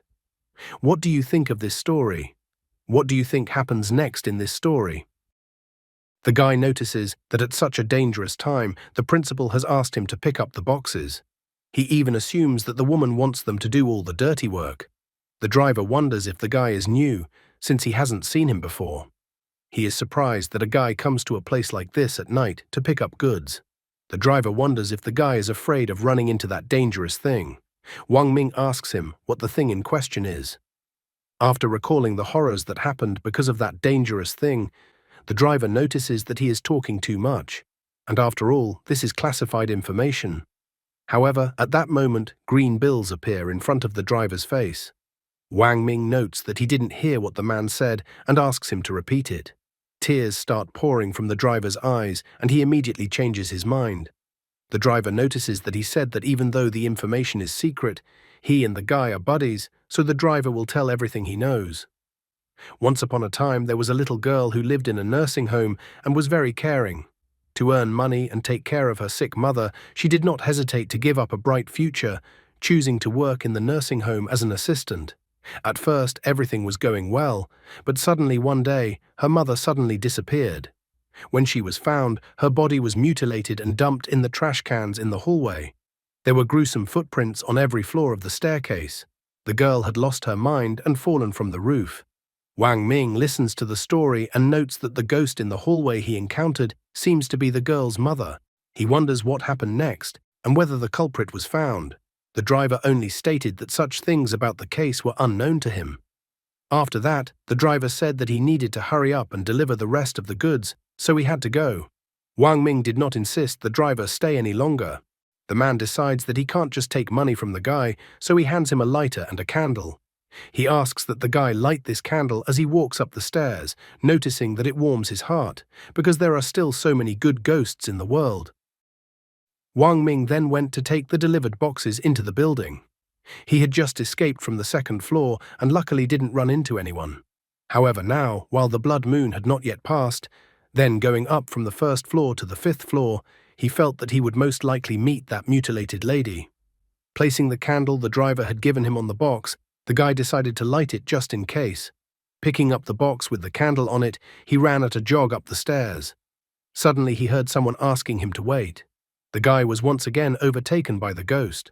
Wang Ming immediately noticed that the ghost couldn't get closer to him because of the candle. It was as if he had been waiting for this moment and raised the candle high up, shouting that he had the mighty power of a dragon in his hands. The ghost instantly reacted to this gesture of the guy and started running away from him. Walking down the floor corridor, Wang Ming heard a woman's voice coming from the trash can. The woman was saying that she was almost done. Wang Ming noticed that it looked like he had come across another part of the woman's body and that it looked like the driver wasn't lying. Since the guy was protected by the burning candle in his hand, he decided to look into the trash can to see what was there. At the nursing home in the fourth floor hallway, in a trash can, he found what was left of the girl. Now he wasn't surprised that he couldn't find her last night since she was in the dumpster. He only sadly remarked that when desire takes hold of you, death seems like a release. Wang Ming headed to the fifth floor, the topmost floor in the nursing home. There was only one room 501 on the 5th floor. Looking at the door, the guy didn't see any information from the relatives, besides the principal didn't assign anyone to take care of this room. Wang Ming speculated that perhaps room 501 could be where the principal's secrets could be hidden. Wang Ming only reached for the door handle of room 501 when a woman appeared from the side and asked what the guy was doing here. Wang Ming was incredibly surprised by such a creepy and sudden appearance of the principal. The guy immediately said that he had brought the boxes that the principal had asked him for and asked where he should put the boxes. The woman asked him to put the boxes in the lobby, and he immediately went to put the box in. The principal followed the guy's heels into the 5th floor hallway. She pointed out the place where the guy should put the box. Afterward, she even wanted to give the guy his payment. Wang Ming was so happy that the principal was so kind to him. However, as soon as he turned around, he saw the true appearance of the principal, who was holding out a bloody envelope to the guy. She couldn't hide her intimidating smile while under the light of the blood moon. The woman laughingly informs the guy that she forgot to tell him that whoever steps on the 5th floor will not leave this place alive. Wang Ming was surprised and didn't understand why the woman did that. The guy resented that the principal was going to kill the donkey after he finished his work. He even felt that it was bullying an honest man. The monster didn't bother to listen to all of the guy's complaints and rushed to attack him. Wang Ming was able to dodge at the last moment. He even noticed that the woman was damn strong, and one blow from her was like 20 years of strength. The guy realized that the evil spirit's power alone would not be enough to defeat her. All he could do was run away. However, at this moment, the monster pounced on the guy once again. Wang Ming disappeared right before the woman's eyes, and she couldn't understand where the guy had gone. The guy realized that he couldn't win in such a fight and tried to escape because only an idiot would fight face to face with such a monster. There was only one way for him to win. He needed to close the curtains on the window and stop the transformation of the ghost. However, at this moment, he noticed that there were no curtains on the window. At the same moment, a frightening woman materialized behind his back. She knows how the guy was trying his best, but doesn't understand what the point of it is. The woman thinks the guy must be so frustrated, tired, and depressed right now. The woman offers to put an end to the guy's miserable and pain-filled life. However, at this moment, Wang Ming pointed his finger behind the monster's back and declared for the others to not just stand there and deal with the monster already. The monster turned around to see who the guy was talking about, and at that moment, the guy punched the monster. The monster flew off into the wall, and the guy ran on. He didn't realize what he was doing, and the evil spirit card was going to expire in a minute, and maybe he would die in this place. The monster caught up with the guy again and climbed up on the ceiling right above his head. Wang Ming remembered that there was another ghost in the corridor. If he got between the two monsters, he would be finished. Finding no other solution quickly, he ran towards room 501. The guy kicked the door of room 501 with his foot and decided to take a look at what was in that room. The monster shouted for the guy to not even think of entering the room. However, Wang Ming beat her to it, ran into the room, and immediately closed the door from the inside. Just at this time, the evil spirit card had expired. He was so tired of fighting for his life and all these monsters constantly appearing in front of him. However, when he turned around to look around the room, he saw the principal who was crying with her hands holding her head. Guy immediately assumed that this was when the principal was still an assistant. One day the girl sat in front of her mother's hospital bed and cried. She apologized to her mother, so she couldn't take it anymore. She went again and again to borrow money for her mother's treatment, promising that she would pay it back in a few days. However, no one listened to her anymore and asked her to get away from them. She begged so many people for help, even borrowing money from loan sharks. Eventually she realized that her mother's illness was no longer treatable, and she had to constantly spend huge sums of money on her treatment. Completely exhausted, she even tried to use a pillow, so her mom would finally stop destroying her herself as well.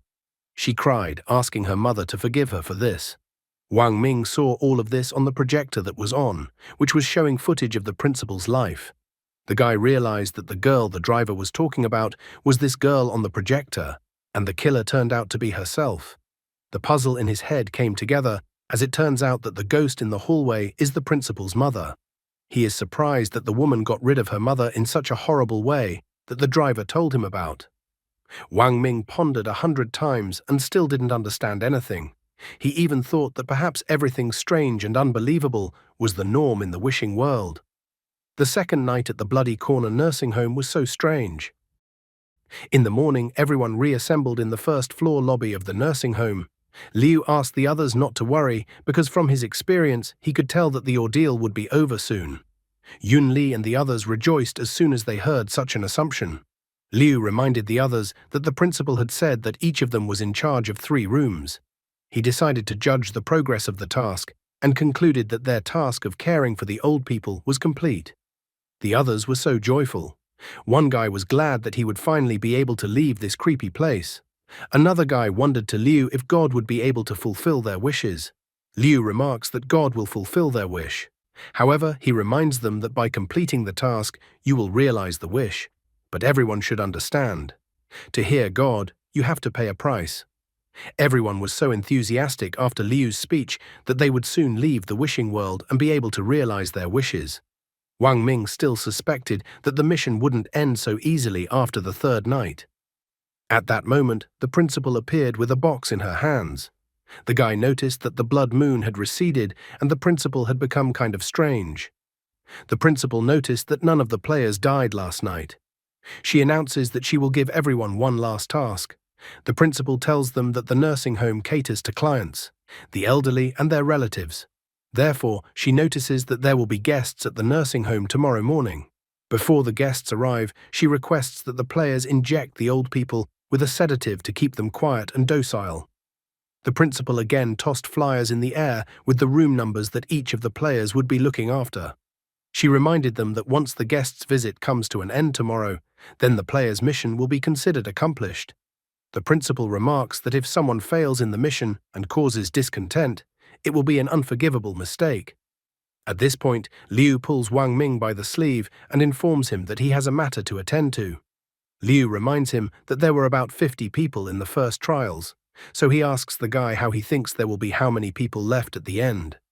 Liu notices that only 3 people will be able to make it to the end of the game. Wang Ming realizes what the man is saying, that there are too many survivors now. Liu panics, noting that there are few survivors in the wishing world and murder is commonplace in the world.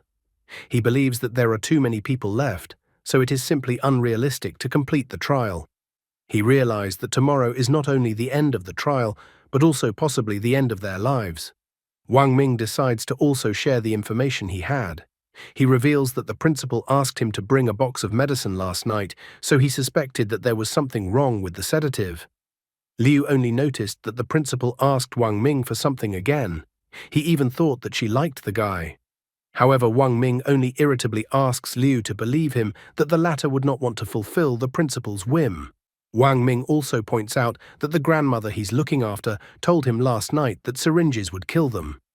Liu finally figured it all out, that the mission wasn't really as simple as he thought it would be. He felt that the mission was a trap, because the old people would die and the children would not leave the volunteers so easily. So the only option was not to inject the old people. Wang Ming admits that the information has not been verified, so he can't guarantee anything. In addition, he pointed out that judging from the way the principal was acting now, if the players didn't give the old people injections, she would kill the players herself. Wang Ming remarks that Liu is an experienced player, so he decides that Liu can tell others about it, and whether others will believe it or not is up to them. Liu thanks the guy for the information and leaves. I think it's obvious to everyone that Liu isn't going to share information with anyone, considering there should be 3 people in the finals. Looking at the falling pieces of paper with room numbers, the guy pondered the situation at hand. He caught number 205 and hoped that this evening would go smoothly for everyone. It felt like he had just decided to take the burden of responsibility off of himself. After all, he had told Liu about his assumptions, and if he didn't share it with everyone as he intended, then Liu was to blame for the deaths of others. The note on the door of room 205 said that Dad was mentally ill and that he needed to be watched every day, otherwise the man might hurt himself or others. The note was left by the man's only son, so he asked that if the illness was incurable, to tell his father about it. The request also stated that the player should never remove the man's harness. After reading the note and going inside the room, Wang Ming noticed an old man who was lying on the bed wearing a straitjacket and tied with straps additionally. The old man requested that the guy untie the straps. After all, he wasn't mentally ill. The old man then transformed into a kind of chameleon under the influence of the blood moon and tried to attack the guy, as he thought he deserved to die. Wang Ming dodged the tongue of the man who was still asking to be released. The guy grabbed the belt and forcefully pulled it off the old man, freeing the old man from his restraints. He wondered what was the rush and why attack him when he would have helped the old man out anyway. The old man returned to his human state a little, but not completely. Wang Ming asked the old man why he couldn't leave the guy alone. The old man was just about to go aggressive as Wang Ming asks him not to. However, the old man wasn't really going to do anything, and only notices by crying that the guy is standing on his tongue. Wang Ming notices that he did it by accident, and then he pushes his tongue back into the old man's mouth. 3 minutes later, Wang Ming is already sitting on the bed, listening to the old man's story. The old man declares that he is normal and not sick. The old man is skeptical because he realizes that the guy probably doesn't believe him, and that the guy deep down and in his heart thinks the old man is sick. Wang Ming thinks this is slander since he doesn't even have a heart. The old man doesn't understand how it's even possible for a person to not have a heart, and he thinks the guy is definitely crazy. Wang Ming is tired of the old man's claims and suggests that he see for himself. The old man looked at the guy's scars and thought it was just a costume. After taking a closer look, the old man sighed as he realized that the guy was so young and he had already had such a hard life. Wang Ming decided to take his chance, since the old man was no longer negative towards him, and pry more information from the old man. Wang Ming told the old man that since he saw the scars on his body, he and the old man were now friends. Wang Ming then asks his friend who he meant when he said the guy deserved to die. After hearing the guy's words, the old man starts going crazy again and cursing some guy. Wang Ming wondered if the old man was talking about his son. The old man, in a frenzy, tried to attack the guy again with his monster tongue. But at this, Wang Ming stated that the old man's son was already dead.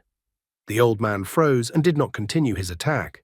Wang Ming realized that the old man's son was the solution to the problem. He told the old man that there was no need to take the life of someone who was already dead. The old man was shocked when he heard such news from the guy. Wang Ming didn't bother to explain all the subtleties to the old man, and simply stated that he didn't understand why he would even talk about the old man's son at that time. The old man became more of a man again, and that's when Wang Ming realized that he was moving in the right direction. Wang Ming wondered why the old man wanted his son to die so badly. Especially the guy remembered that the old man only had one son. One day, the old man's wife fell ill, and the doctor said he could save her, but he needed a lot of money. The old man wanted to sell the house and give life to his wife. However, his son refused to sell the house. The father and mother worked hard to save money to buy their son a house. In the end, the house was more important to the son than his own mother. The old man was incredibly happy that such an ungrateful son had finally died. Wang Ming realized that his lies had gone too far. The old man wondered if tomorrow would be the day of the relatives' visit. Wang Ming wondered why the old man was asking him that. The old man thought the guy was a good person, but now they had to say goodbye. Wang Ming wonders what the old man is implying. Then the old man tells him that when relatives come to visit, the caregivers change and there are fewer and fewer old people. The old man still remembered the times when the nursing home was lively, not as quiet as it is now. As the guy and the old man talked, the third night at the Bloody Corner nursing home came to an end. The next day, the lobby of the nursing home was crowded because guests had arrived. They wanted to see their relatives, who were residents of the nursing home. Suddenly, a woman went into one of the rooms and screamed as it appeared that her mom was dead. The player in charge of this room and himself was in shock as he could not understand what had happened. Someone's father died, and they began to resent how disgustingly their relatives were being cared for in the nursing home. Someone called the workers heartless for killing their father. The poor players didn't know how to react to what was happening as they did everything the principal asked them to do. The relatives of the dead turned around to the volunteers, who they thought should have died. In an instant, all the players who had caused the relatives of the guests to suffer were torn to pieces. The principal gracefully watched everything happening from above. She was so happy, because in the end, everyone would turn into dust. Meanwhile, in the nursing home, a massacre had begun in the first-floor hallway. The poor players were trying to escape from the guests who really disliked the current state of their relatives. As expected, Liu didn't say anything to anyone as he wanted to win himself. The principal, on the other hand, was happy since everything went exactly according to her plan. How will Wang Ming get out of this situation? A frightened Yun Li was standing in the third-floor hallway. She was incredibly scared as a monster was heading in her direction, and she asked it to stay away from her. The moment the monster attacked the girl, Wang Ming walked towards the girl and pushed the monster aside. Wang Ming used the evil spirit card to confront the monster and asked how Yun Li was feeling. The woman assured the guy that she was fine. However, when she turned around, she saw a large number of monsters behind her back. She wondered in fear at the guy what had happened and why so many monsters had appeared. Wang Ming grabbed the woman's hand and decided that now was not the time to discuss anything, because the most important thing now was to get out of this place. He even complained that it looked like there would still be indiscriminate slaughter, whether one took a shot of sedative or not, and that all the players would still die. Wang Ming pondered the fact that there should be at least one right answer out of the two options. After realizing that the monsters were catching up to them, the woman asked the guy not to worry and run away by himself. Wang Ming only said that although his strength was limited, so he wouldn't be able to save everyone, but he would definitely be able to save Yun Li. The woman had tears in her eyes as she said this. Longed to be a hero and say fiery speeches, the guy did not have time because the monsters did not want to leave him alive and so again went on the attack. However, the guy could not be taken by surprise and he easily threw the monster aside with his right hand. The aura around the guy changed and he suddenly noticed that the evil spirit's strength seemed to have become stronger. Wang Ming quickly realized that it didn't seem to be as he had assumed and the evil spirit was actually absorbing him. Wang Ming was faced with a dilemma, for despite the danger from the evil spirit, he realized that if he freed himself from the evil spirit's power, the monsters would tear him apart. Now the guy realized that the evil spirit had been waiting for this moment all along. However, he did not despair, but only smiled. He decided to see if he could control the evil spirit or if the evil spirit would devour him. Suddenly, Liu appeared in front of Wang Ming and was attacked by another monster. Out of his last strength, the man shouted to the guy that it wasn't the principal who bought the injections. Wang Ming began to quickly recall all the events that had happened in the nursing home since their arrival. Instantly, a puzzle formed in his mind that the sedative injections were actually bought by the children of the old people. After all, these children were all wishing their elderly parents a speedy death. Yun Li apologizes to Guy that it all happened because of her. However, Wang Ming does not blame the woman as he does not see her fault in the situation. He assures that from the beginning they are all participants in the trial and therefore they were doomed to die. Wang Ming is not desperate and rather quickly comes up with one option. The option he came up with was insane, but he believed that it was their only chance to get out of this place. The monsters were rapidly approaching them, but Wang Ming grabbed the woman's hand and ran with her. He ran towards the door of room 203. Just at this time, the evil spirit card's countdown began. At the last second of the evil spirit card's action, the guy and the woman managed to run into room 203. He thought that he would be able to remove the evil spirit card in this room. After running into the room and trying to close the door of the room, the guy asks which of the monsters chasing them is the child of the old man in room 203. The guy asks the old man's son to look at all the raw meat the old man had left for him. The guy complains that the old man's son didn't even have the courage to visit his father. Wang Ming shames the man, saying that the man left his father alone for his father to rot with all that food. Wang Ming complains that it wasn't him who took bad care of the old man, but that it was all the old man's son's fault. Wang Ming notes that the son wanted his father dead, even though his father raised him. Suddenly, one of the monsters starts reverting to human form, and he notes that even if it's true, it doesn't prove anything. The man complains that his father said he was leaving food for him. However, the food the father left for his son was rotten and stale. The man even noted that his father hid the food in his pockets. To the man, this act of his father was too disgusting. However, after the man's speeches, Wang Ming only became angry. He stated that if the man thought all of his father's actions were disgusting, then let him look at the note and read what it said. Wang Ming thought that what it said was disgusting. He handed the man the note, and the man was shocked after reading the note. He recalled that when he was in junior high school, he told his father that he liked fresh meat the best. Every time the son came to visit his father's apartment always stank of rotten meat, and there were a lot of flies around. The man always complained when he came to visit his father that his father's place stank unbelievably. He complained that if his father continued like this, he would send his father to a nursing home. The old man remarked that he didn't know what the shelf life of the food was, but he knew for a fact that the meat wasn't rotten or dirty to begin with. The old man frustratedly remarked that when the meat was fresh, his son never visited him. The son realized that all this time he had not understood his father. The son even apologized to his father. The son stated that he would now take his father home immediately. The old man was incredibly happy that the son finally understood him. At the same moment, the old man and his son dissolved together as if they had ascended to the heavens, resolving their conflict. Yun Li, watching this moment of father and son reuniting, was surprised and didn't understand what was happening. Only now Wang Ming realized that they had missed one thing, that the assignment was called Weeping Sunset. Sunset is a metaphor for old people. The guy notices that the sunset shouldn't be crying. At the same moment, the monsters stopped their attack, as if expecting some kind of redemption. After that, Wang Ming took one girl to room 204. He reminded the girl that she was complaining that her mother was forgetting everything, that she couldn't even go to the toilet without help. The woman immediately asked Xiaofang if Xiaofang had come to see her. Guy notes that despite the fact that the woman forgets everything, she still remembers the name of her daughter, the one who wanted to abandon her. The daughter, seeing her mom and hearing such important words, cried and said that she was wrong. After that, Wang Ming led the rest of the people behind him to take everyone to mom or dad.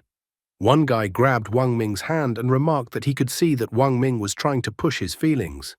However, the man remarked that his father always wanted to kill him since the man missed the chance to save his mother for the sake of money. The man realized that his father would not be able to forgive him even after his death. Wang Ming immediately noticed that the man was actually wrong and that the man was not primarily looking for forgiveness from his father, but wanted to forgive himself for his own deed someday. The man, on the other hand, became angry upon hearing Wang Ming say such words. He said that he will never enter the room and will wait for Wang Ming outside to wring his neck with his own hands. Wang Ming doesn't mind and asks the man to wait for him at the door. After that, Wang Ming went into the old man's room. The old man looked at the guy and asked if the guy was leaving already. Wang Ming admitted that it was already time for him to leave. However, lastly, he wanted to confess to the old man that he had lied to the old man earlier, that the old man's son had died.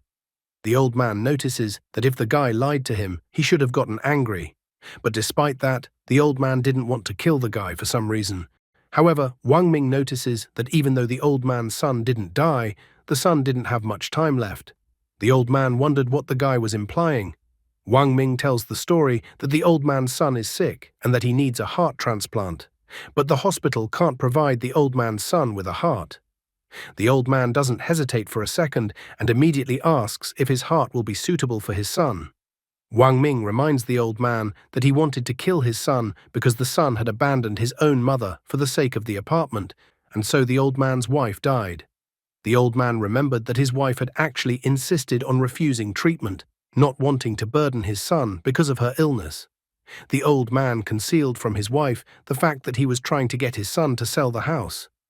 The old man had not expected his son to refuse to help his parents so decisively.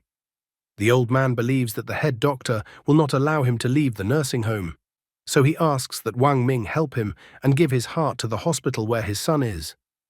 The son could not continue to stand outside the door.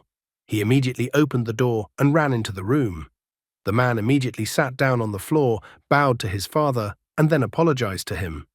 The old man inquired if his son was all right. He stroked his son's head and informed him that if his son was okay, he was fine. The father forgave his son, for it was his son. Thus father and son made peace and disappeared. Soon they descended to the first-floor hallway. Yun Li took a look at what Wang Ming was doing and disposed of the 3 rooms she was in charge of in the same manner. However, the key information came too late, so when Wang Ming and Yun Li returned to the first-floor hallway, the other members were already lying in a pool of blood. Wang Ming remarks that it looks like they passed the test. Yun Li thought so too. The guy cheerfully asked the woman if she knew what was at the end of this trial. The woman anxiously inquired what it was. That's when Wang Ming joked that it was a verbal duel. The woman laughed. She even asked that the guy leave his contact so that after they returned to the world of the living, she would treat the guy to dinner. Wang Ming even noticed that after the woman talked about food, then he felt hungry. They were even about to agree to meet at a specific place when the principal suddenly appeared. She declared in the form of a monster that no one from the nursing home would leave alive. Yun Li didn't know what they should do in such a situation. Wang Ming also sadly noticed that the evil spirit card was still in cooldown. The monster-shaped principal was already too close to attack when suddenly a can flew into her face. Wang Ming stated that he had found this jar under the bed in room 501. The guy thought that the principal must be curious about what kind of medicine was in the jar. The woman recognized the jar and realized that it contained sleeping pills. The principal immediately sat down and clutched her head, for she remembered where she had seen that jar of sleeping pills. Wang Ming notices that the woman seemed to think that she had killed her mother. However, the guy notices that before the woman tried to kill her mother, the mother had taken an entire jar of sleeping pills. The woman became furious because she thought her mother would never do such a thing. Wang Ming then grabbed Yun Li's hand and ordered her to run away with him. They just had time to run out of the nursing home before the nursing home began to disappear before their eyes. A message was also shown that the tree wants to stand still, but the wind won't stop. The child wants to take care of his parents, but they couldn't be waited on any longer. The sunset should not be allowed to become empty, for the morning sun is never sad. After that, the bloody courtyard was complete. Suddenly, the sun peeked out, and everything around them became bright as if it was day. Yun Li breathed a sigh of relief that they had accomplished the task they had. Wang Ming also breathed a sigh of relief and was glad that he had prepared in advance. He even reminded the woman again, as he had told her before, that there would be a verbal battle waiting for them at the end of the challenge. Suddenly, someone's hand reached out to the guy from behind. The mysterious woman asked the guy to listen to the whispers of the gods and that the guy's wishes would be granted. After that, a parchment appeared in front of the guy. He was surprised to finally see his reward for passing the test. His reward was the fulfillment of a single wish or dream. Wang Ming decided that he would not wait long or ask for too little. He wrote that he needed to leave along with all of his organs. However, after that, his wish was suddenly erased from the parchment. Wang Ming even began to complain that the god was too greedy. He became furious that did the god count each organ of a person as one wish. Then it turns out, no matter which organ Wang Ming returned, he would still die afterwards. Wang Ming couldn't believe it and wrote on the parchment again and again, carefully formulating his wishes, but time after time, everything he wrote was erased from the parchment. Wang Ming began to complain that since the god refused to fulfill even such a simple wish, it could be considered a deception on the god's part. Finally, Wang Ming thought it over and decided that his wish would be that he wanted to live. He decided that the so-called god should agree to his condition this time. This time, the parchment accepted the guy's entry. An inscription about understanding the logic of the sequence of gods also appeared on the parchment. Wang Ming couldn't understand what the parchment was talking about and what else the sequence of gods and the logic chain were. Suddenly, the parchment began to shine brighter and brighter, and the guy had no choice but to instinctively close his eyes. When he opened his eyes, he saw that he was back in the operating room. He was a little surprised that he had managed to come back to the world of the living, and he was alive, so he still couldn't believe it. However, he looked at his body and noticed a giant scar there, and then he felt sad. The guy didn't know if he could be considered human if he had no organs. He realized that he was sort of alive and sort of not alive. However, he decided to put those thoughts aside, for he was glad that he was able to at least pass the test. Unfortunately, there was one more question he couldn't understand. What was the sequence of gods? Plus, it was creepy what the principal had done to her mother, scattering her remains across the hallway of the nursing home. The guy realized that it seemed like the events in the wishing world couldn't be explained from an ordinary person's point of view. After getting dressed and hiding the scar on his body behind a lot of bandages, the guy decided that the most important thing for him at the moment was to get to the hospital and get x-rayed. As soon as the guy left the building with the operating room where his organs had been taken from him earlier, A strange woman was already watching him from the roof of the building. The woman in an exquisite outfit asked the guy in the new world to keep listening to the whispers of the gods, even though the guy couldn't hear her. Meanwhile, at Wish World in the nursing home, the principal sat on the floor, kneeling in front of her mother. She stated that she was wrong and informed her mother that she could not control herself at that time. However, the mother called her daughter a stupid child and informed her daughter that she never blamed her for anything. The woman felt that she had been a burden to her daughter all along. She was about to point out that if it wasn't for her, her daughter was doing well. However, at that moment, the woman's hands flew apart. Suddenly, a terrifying monster appeared with a giant cleaver in his hands. He declared that the woman was a worthless principal. The woman was immediately frightened upon seeing the butcher. She noted fearfully that she had already killed many people for Butcher. She did not understand why Butcher could not leave her alone, nor could he leave her mother alone. However, Butcher felt that he should not leave the woman and her mother alone. He recalled that the woman's first desire was to be free from the bonds of kinship. The woman's second desire was to resurrect her mother. Butcher notes that God fulfilled this wish. Butcher notes that even though the woman's mother was resurrected piece by piece, it was the woman's fault. It was the woman's fault for failing to properly specify in what form she wanted her mother to be resurrected. After that, he slammed the woman's mother to the floor. The woman was crying and was about to scream when suddenly Butcher abruptly reached over and covered her mouth with his hand and lifted her into the air with one arm. He reminded the woman that if the next time anyone could get out of the nursing home alive, the woman and her mother wouldn't even have a place in the wishing world. Meanwhile, in the real world, at the Linhai People's Hospital, Wang Ming overhears someone complaining that Jiang Gui has disappeared somewhere and that he can't be reached, which worries the woman very much.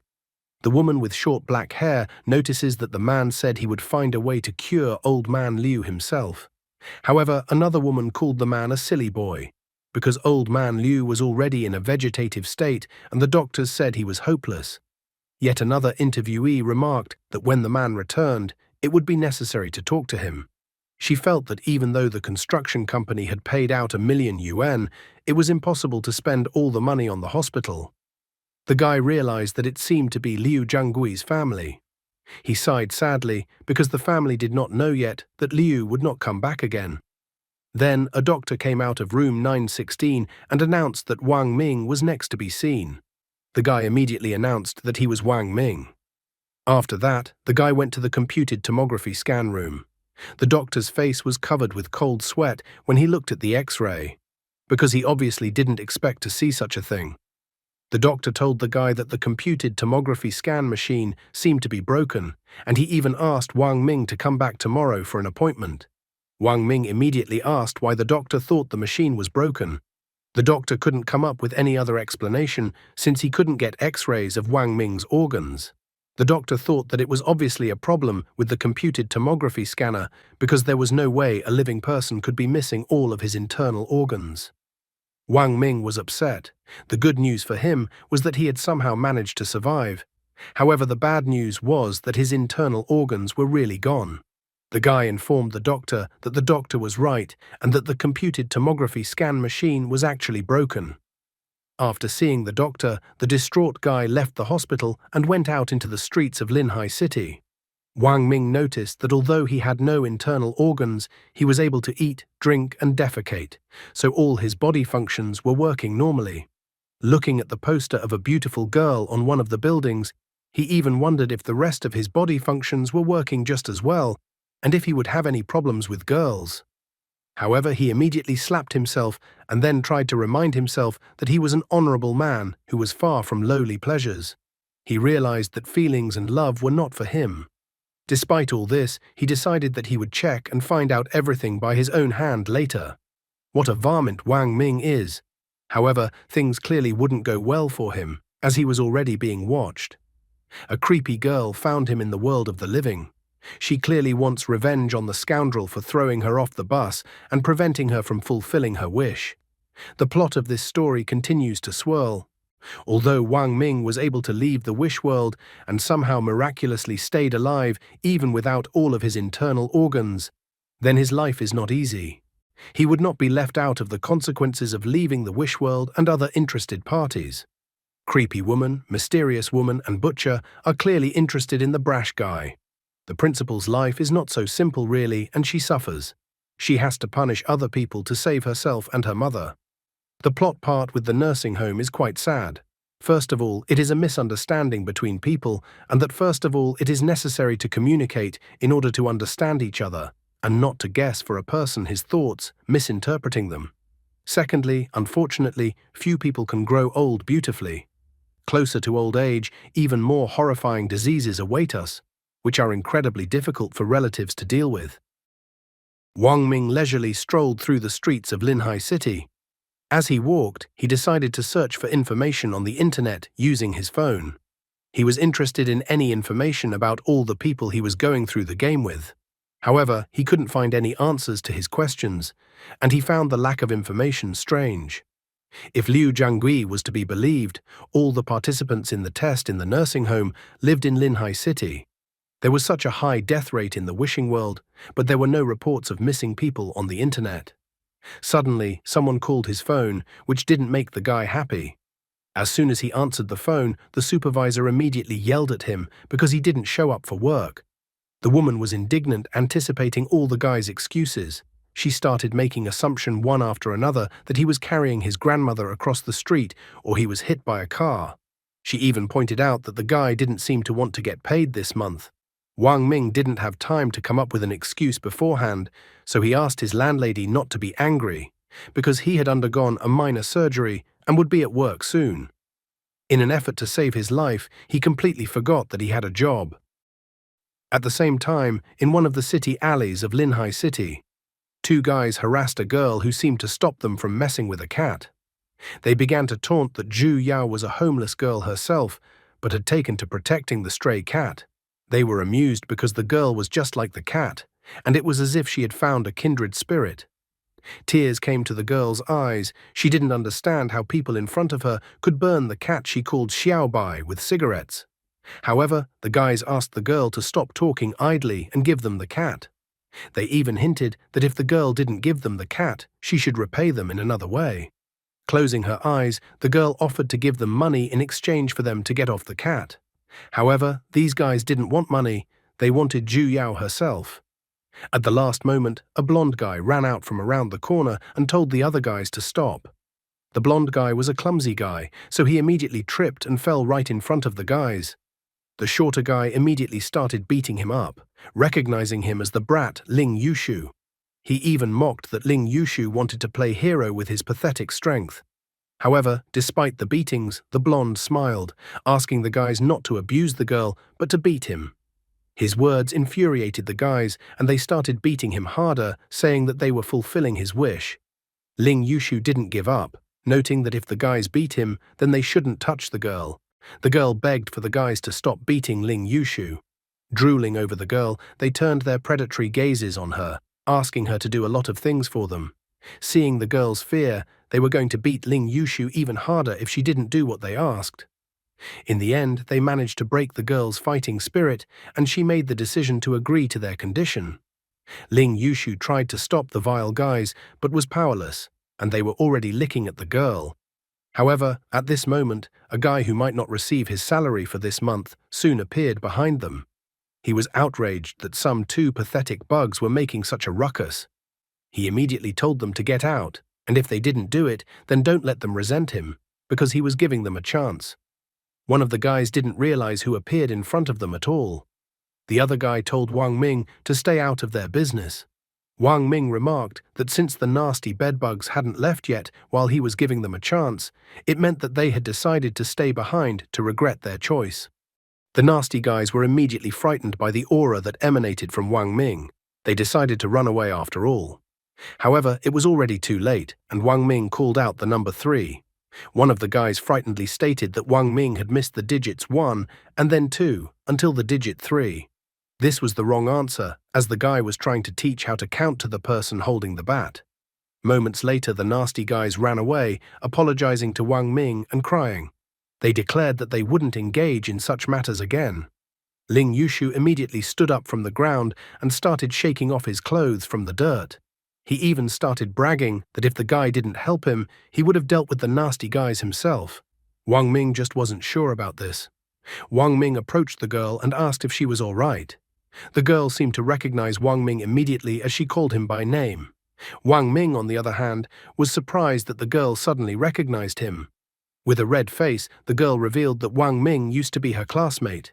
Ling Yushu immediately started bragging that in their school, rescuing girls seemed to be a tradition. Now Wang Ming remembered where he had seen the school uniform Ling Yushu was wearing before. Out of the kindness of his heart, he decided not to break the guy's finger. Wang Ming was in an incredible hurry, so he immediately said goodbye to the boy and the girl as he had to rush to work. After walking a little further down the alleyway, Wang Ming got lost and didn't know where to go next. Just at that moment, a woman appeared behind him and said that he was not going anywhere else. The guy kept trying to remember where he could see the woman in front of him before.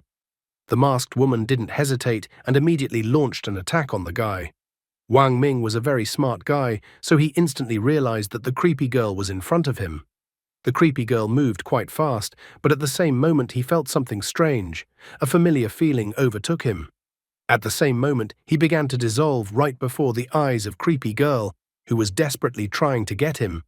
Creepy girl didn't have time to catch up to him as the guy disappeared right before her eyes, falling into the wishing world. She was furious that he had fallen into the wishing world at that very moment. Wang Ming didn't have time to realize anything before he was sitting at a giant luxurious table where other people were also sitting.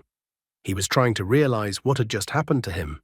He thought that creepy girl was just an NPC of the wishing world, so he wondered how she ended up in the real world. In addition, he was also interested in another situation because he had somehow miraculously found himself back in the wishing world. He was disappointed that he had been forcibly dragged into the wishing world. The man in the courier suit stood up from his chair, trying to realize where he had gotten to and what kind of people were in front of him. Some of those present already knew that the wishing world existed, even though they had never been to it. Others were still trying to realize what an incomprehensible place they were in and were starting to panic. However, the woman who was sitting across from Wang Ming decided to stop all of this outrage. She told everyone to shut up and look at their plates. Wang Ming, a veteran of the wishing world, only now noticed his plate with a note on it. According to the notes they had in their plates, they got into a house in the cemetery and had to live there for 10 days. Some were too superstitious and thought it was a sure death, and some even wondered if there were ghosts in the wishing world. Considering that the house was in a graveyard, this was very important information. After reading the note and highlighting keywords like graveyard, sorrow, Wang Ming realized that the trial would be quite gloomy this time. Someone suddenly declared for the others not to panic, as their situation wasn't that bad. The guy recognized the voice that sounded and discovered that Ling Yushu and Zhu Yao were at the table. It surprised him too much that the three of them had somehow miraculously entered the wishing world. At this moment, they were in the wishing world, in the dining room on the first floor of the villa, where it was incredibly beautiful and bright. Wang Ming was still surprised that Ling Yushu and Zhu Yao had entered the wishing world with him. The courier was shocked and continued to panic. He pointed out that they were living in a cemetery, and that was enough to consider the situation bad. However, Ling Yushu thought that the courier was wrong. After all, they had never lived in such a luxurious villa and had never eaten such exquisite food. He thought it was incredibly cool to spend 10 days at his leisure in such beautiful surroundings and then have his most cherished wish granted at the end of the ordeal. Ling Yushu did not restrain himself and began to eat the food on the table. He said that they wouldn't be able to get out of this place anyway, so it was best to have a good meal. Some people started to agree with Ling Yushu's opinion. Wang Ming had no idea that this guy was such a hardened optimist. In the end, most of the players decided to relax and eat. One of the guys noticed that Wang Ming got up from the table without eating. He asked where Wang Ming was going, and Wang Ming said he was going to the toilet. He felt that something strange would happen at any moment, so he decided to look around the house. As he walked around the villa, he noticed that the main door was locked, but there was a lot of light in the villa and a light fragrance of color. Looking around the house, he found that the first floor contained the living room, kitchen, dining room, and tea room. On the second floor were a gym, computer room, study, dressing room, and several bedrooms of varying sizes. The third floor had a glazed veranda with plants, a storage room, a music room, and a room filled with dolls. The rest of the rooms on the third floor were empty, so there was room to spread out. After finally looking around the entire villa, Wang Ming went down to the living room on the first floor of the villa. After noticing the cheerful people, he was incredibly angry, for he had not expected such an interaction with the wishing world at all. The courier shook and pointed at the TV in a frightened voice to see if anyone would come out of the TV. Zhu Yao was incredibly frightened to hear such a thing. But everyone around him laughed, and the courier noted that he was only joking. Another guy noticed how cowardly the girl was. The trial hadn't even started yet, and she was already scared. Ling Yushu, like a hero, asked the girl not to be afraid, because if Sadako dared to get out of the TV, he would scream "Chrysanthemum monster." However, at that very moment, the house seemed to shake, and then the TV turned on by itself. The TV showed a shot of the all-too-familiar well. All the players present instantly stopped laughing when they saw the familiar well on the TV. They started to get scared that whether Sadako would really come out of the TV, but at that moment the picture cut off, and the interference started. The players exhaled instantly. The girl even thought that it was just a bad signal, and they were all making a fool of themselves because no Sadako was going to show up. As soon as she said that, the girl's intimidating figure began to emerge from the TV. The players were incredibly frightened when they noticed Sadako's appearance. The girl froze from the rhinestone, so the intimidating and bony Sadako caught her rather quickly. The girl called out for help, but the bony Sadako didn't wait long and simply snapped the girl's neck.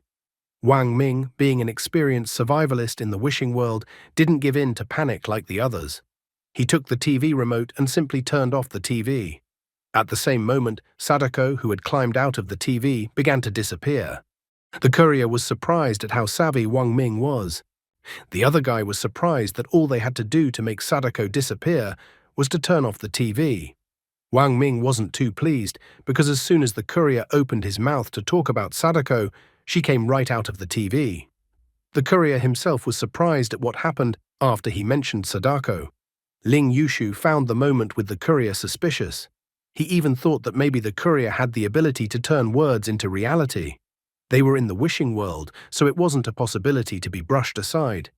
He even asked the courier to say that he had Dia Chang hanging on his belt to test his theory. The courier uttered the phrase with obvious disbelief, but Ling Yushu was not satisfied with it, and he asked him to repeat it loudly and confidently. The courier yelled the agreed-upon phrase at the top of his voice, but nothing happened. It was now clear to everyone that the courier didn't have the ability to translate words into reality. One guy didn't know how they could survive 10 days if one person had already died so quickly. The girl, whose name was Meng Yumian, pointed out that in the beginning the death rate was always high, so in order to survive, they needed to understand the rules and avoid trouble as quickly as possible. The guy was worried about the fact that according to the movie, everyone who watches the movie always dies in the end. However, Wang Ming intervened in their conversation, reminding the others that if the rules were like the movie, turning off the TV wouldn't help them. Meng Yumian pointed out that Sadako was the ghost from the Japanese movie, and they had already seen her, so she wondered who would be next. She even thought about the fact that maybe their next problem would be Kuchisake Onna, also known as slit-mouthed woman. As soon as she said that, the next moment their worst nightmare materialized. Kuchisake Onna smashed the floor during her appearance in the living room of the first floor of the villa. Meng Yumian could not hide her smile after the woman appeared. Wang Ming immediately noticed that the girl had specifically mentioned Kuchisake Onna as if she was going to check them out. Ling Yushu didn't hesitate and was the first to run away, grabbing the hand and dragging the still-frozen Zhu Yao behind him. The other players followed suit and started running up the stairs as well. However, one person didn't manage to run far and was caught up by a woman. She immediately asked the man if she was beautiful or not. Without waiting for an answer, she pointed her blade at the man, leaving him no chance to escape. The woman then turned her gaze to the fleeing man and asked them again if she was beautiful. The guy closest to her was shocked. He was surprised that the woman still hadn't disappeared, which meant she would continue her bloody trek. Everyone ran upstairs, trying to find a room where they could hide from the woman's pursuit. After running into the room and closing it, Wang Ming began to listen, quickly realizing that the woman seemed to be coming up the stairs already. He even took out the evil spirit card, realizing that if the woman entered the room, he would be forced to use the card. At this moment, he was called out by Lin Yushu, who was standing behind him, startling the guy. He asked Wang Ming not to worry as they would surely be fine. Wang Ming was surprised to find Zhu Yao and Ling Yushu in the same room that he himself hid in. He immediately paid attention to what the guy said, asking the guy to explain the details. Ling Yushu didn't hold back, immediately pointing to the evil spirit card and explaining that this was an item Wang Ming must have gotten in his previous game. Ling Yushu stated that he had also obtained a special ability in his previous game, the name of which was Luck. Wang Ming was surprised after realizing that the guy meant the God sequence by special ability. Ling Yushu was delighted, noting that he immediately realized that Wang Ming was not an ordinary person. He didn't expect Wang Ming to know about the sequence of gods. Ling Yushu immediately started bragging that his luck was his sequence of gods, so he thought that Wang Ming could be calm. He even declared that everyone with him was under the protection of luck. Ling Yushu even loudly announced that there were many rooms on the second floor, so with his luck ability, they definitely wouldn't be found by Kuchisake Onna. As soon as he said that, the woman was already knocking on the door of their room, asking if she was beautiful. Wang Ming was displeased, for he had almost believed the guy's words, but it had all turned out to be more bad luck than good fortune. Ling Yushu took his eyes aside in shame, believing that it was all just a fluke. Kuchisake Onna was already in the middle of breaking down the door of the room, which was incredibly frightening to the two guys and the girl. After making a hole in the door, the woman decided to make a reference to the movie The Shining.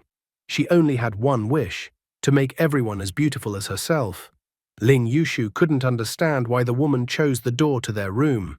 Zhu Yao was already crying with fear, so scared was she. A moment later, Kuchisake Onna broke the remains of the door to the room. Wang Ming realized that he had no choice but to use the evil spirit card. As soon as the woman got too close to him, he immediately activated the evil spirit card. He was finally sick of the question of whether she was beautiful, so trying to put all his strength into his punch, he asked that in her next life the woman not be so beautiful. Grabbing the woman's face, Wang Ming instantly slammed her to the floor with incredible force, causing the chandelier underneath their floor to shake from side to side. Wang Ming struck again and again, laughing as he did so. The others came to watch the frightening performance. One girl thought that Wang Ming was incredibly strong.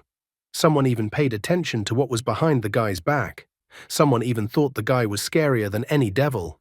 Ling Yushu immediately stood up for Wang Ming, pointing out that while everyone else was just standing there with their mouths hanging open, Wang Ming was risking his life by fighting Kuchisake Onna. He was even willing to fight Tyrant. The girl did not know who the name Tyrant was. The guy was surprised that the girl had never heard of Tyrant. In the end, he thought that the girl was too young to know about Tyrant from Resident Evil. Ling Yushu immediately ran up to the guy to cover his mouth, reminding him that they were not allowed to talk about such a thing. Based on the past rule, as soon as they named a monster, it would immediately appear.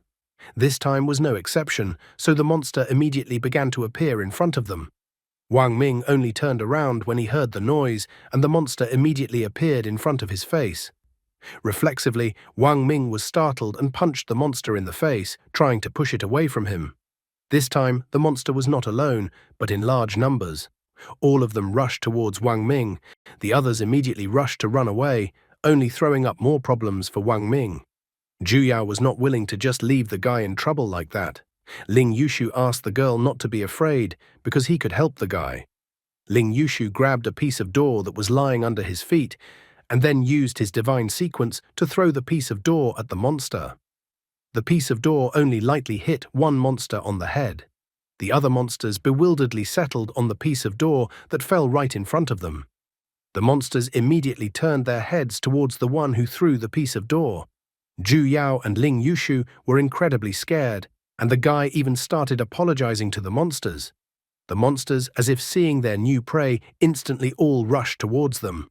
Wang Ming didn't let the monsters devour themselves, grabbing one piece of Kuchisake Onna's scissors. Ling Yushu at this time was already saying goodbye to his life while hugging Zhu Yao. He was apologizing to the girl for hurting them because of him. However, at the last moment, Wang Ming reached them and destroyed a monster with his blade. One of the monsters tried to sneak up from behind and grab the guy's shoulder. Wang Ming got all pissed off at such a ridiculous attack by the monster, So he immediately rushed to attack the remaining monsters, lightning fast to destroy the monsters that attacked them. After finishing destroying the monsters, Wang Ming immediately ordered that from now on, no one should mention the names of the monsters, or better yet, no one should dare to mention any monsters anymore. At the same time in the real world, the girl was traveling at full speed on a motorcycle. Suddenly she stopped in the alley where Wang Ming had disappeared earlier. Through the earpiece, the girl, whose name was Xiao Wang, was asked if there were any findings. The girl noted that the person was already in the wishing world, and judging by the residual ripples at the scene, the person was forcibly pulled into the wishing world. Looking at the data, Xiao Wang was surprised because it looked like the wish monster had already appeared in this place. The girl immediately received a message that a special group was already moving in to help her. The interlocutor was also about to arrive, telling the girl to be careful. Xiao Wang understood the order she received, staying behind to wait for reinforcements. Looks like the guy will never escape from the wishing world alive, and everything will only end with his death. Only one thing is certain about the guy's fate. He will definitely be fired and will be left without a salary. What do you think of this story? Should we do part 6 of this manhwa? And that's all for today. Thank you very much for watching the video. If you would like to see a sequel, please like, subscribe to the channel, and leave your wishes in the comments. You can also subscribe to Telegram to know about new videos. Bye everybody.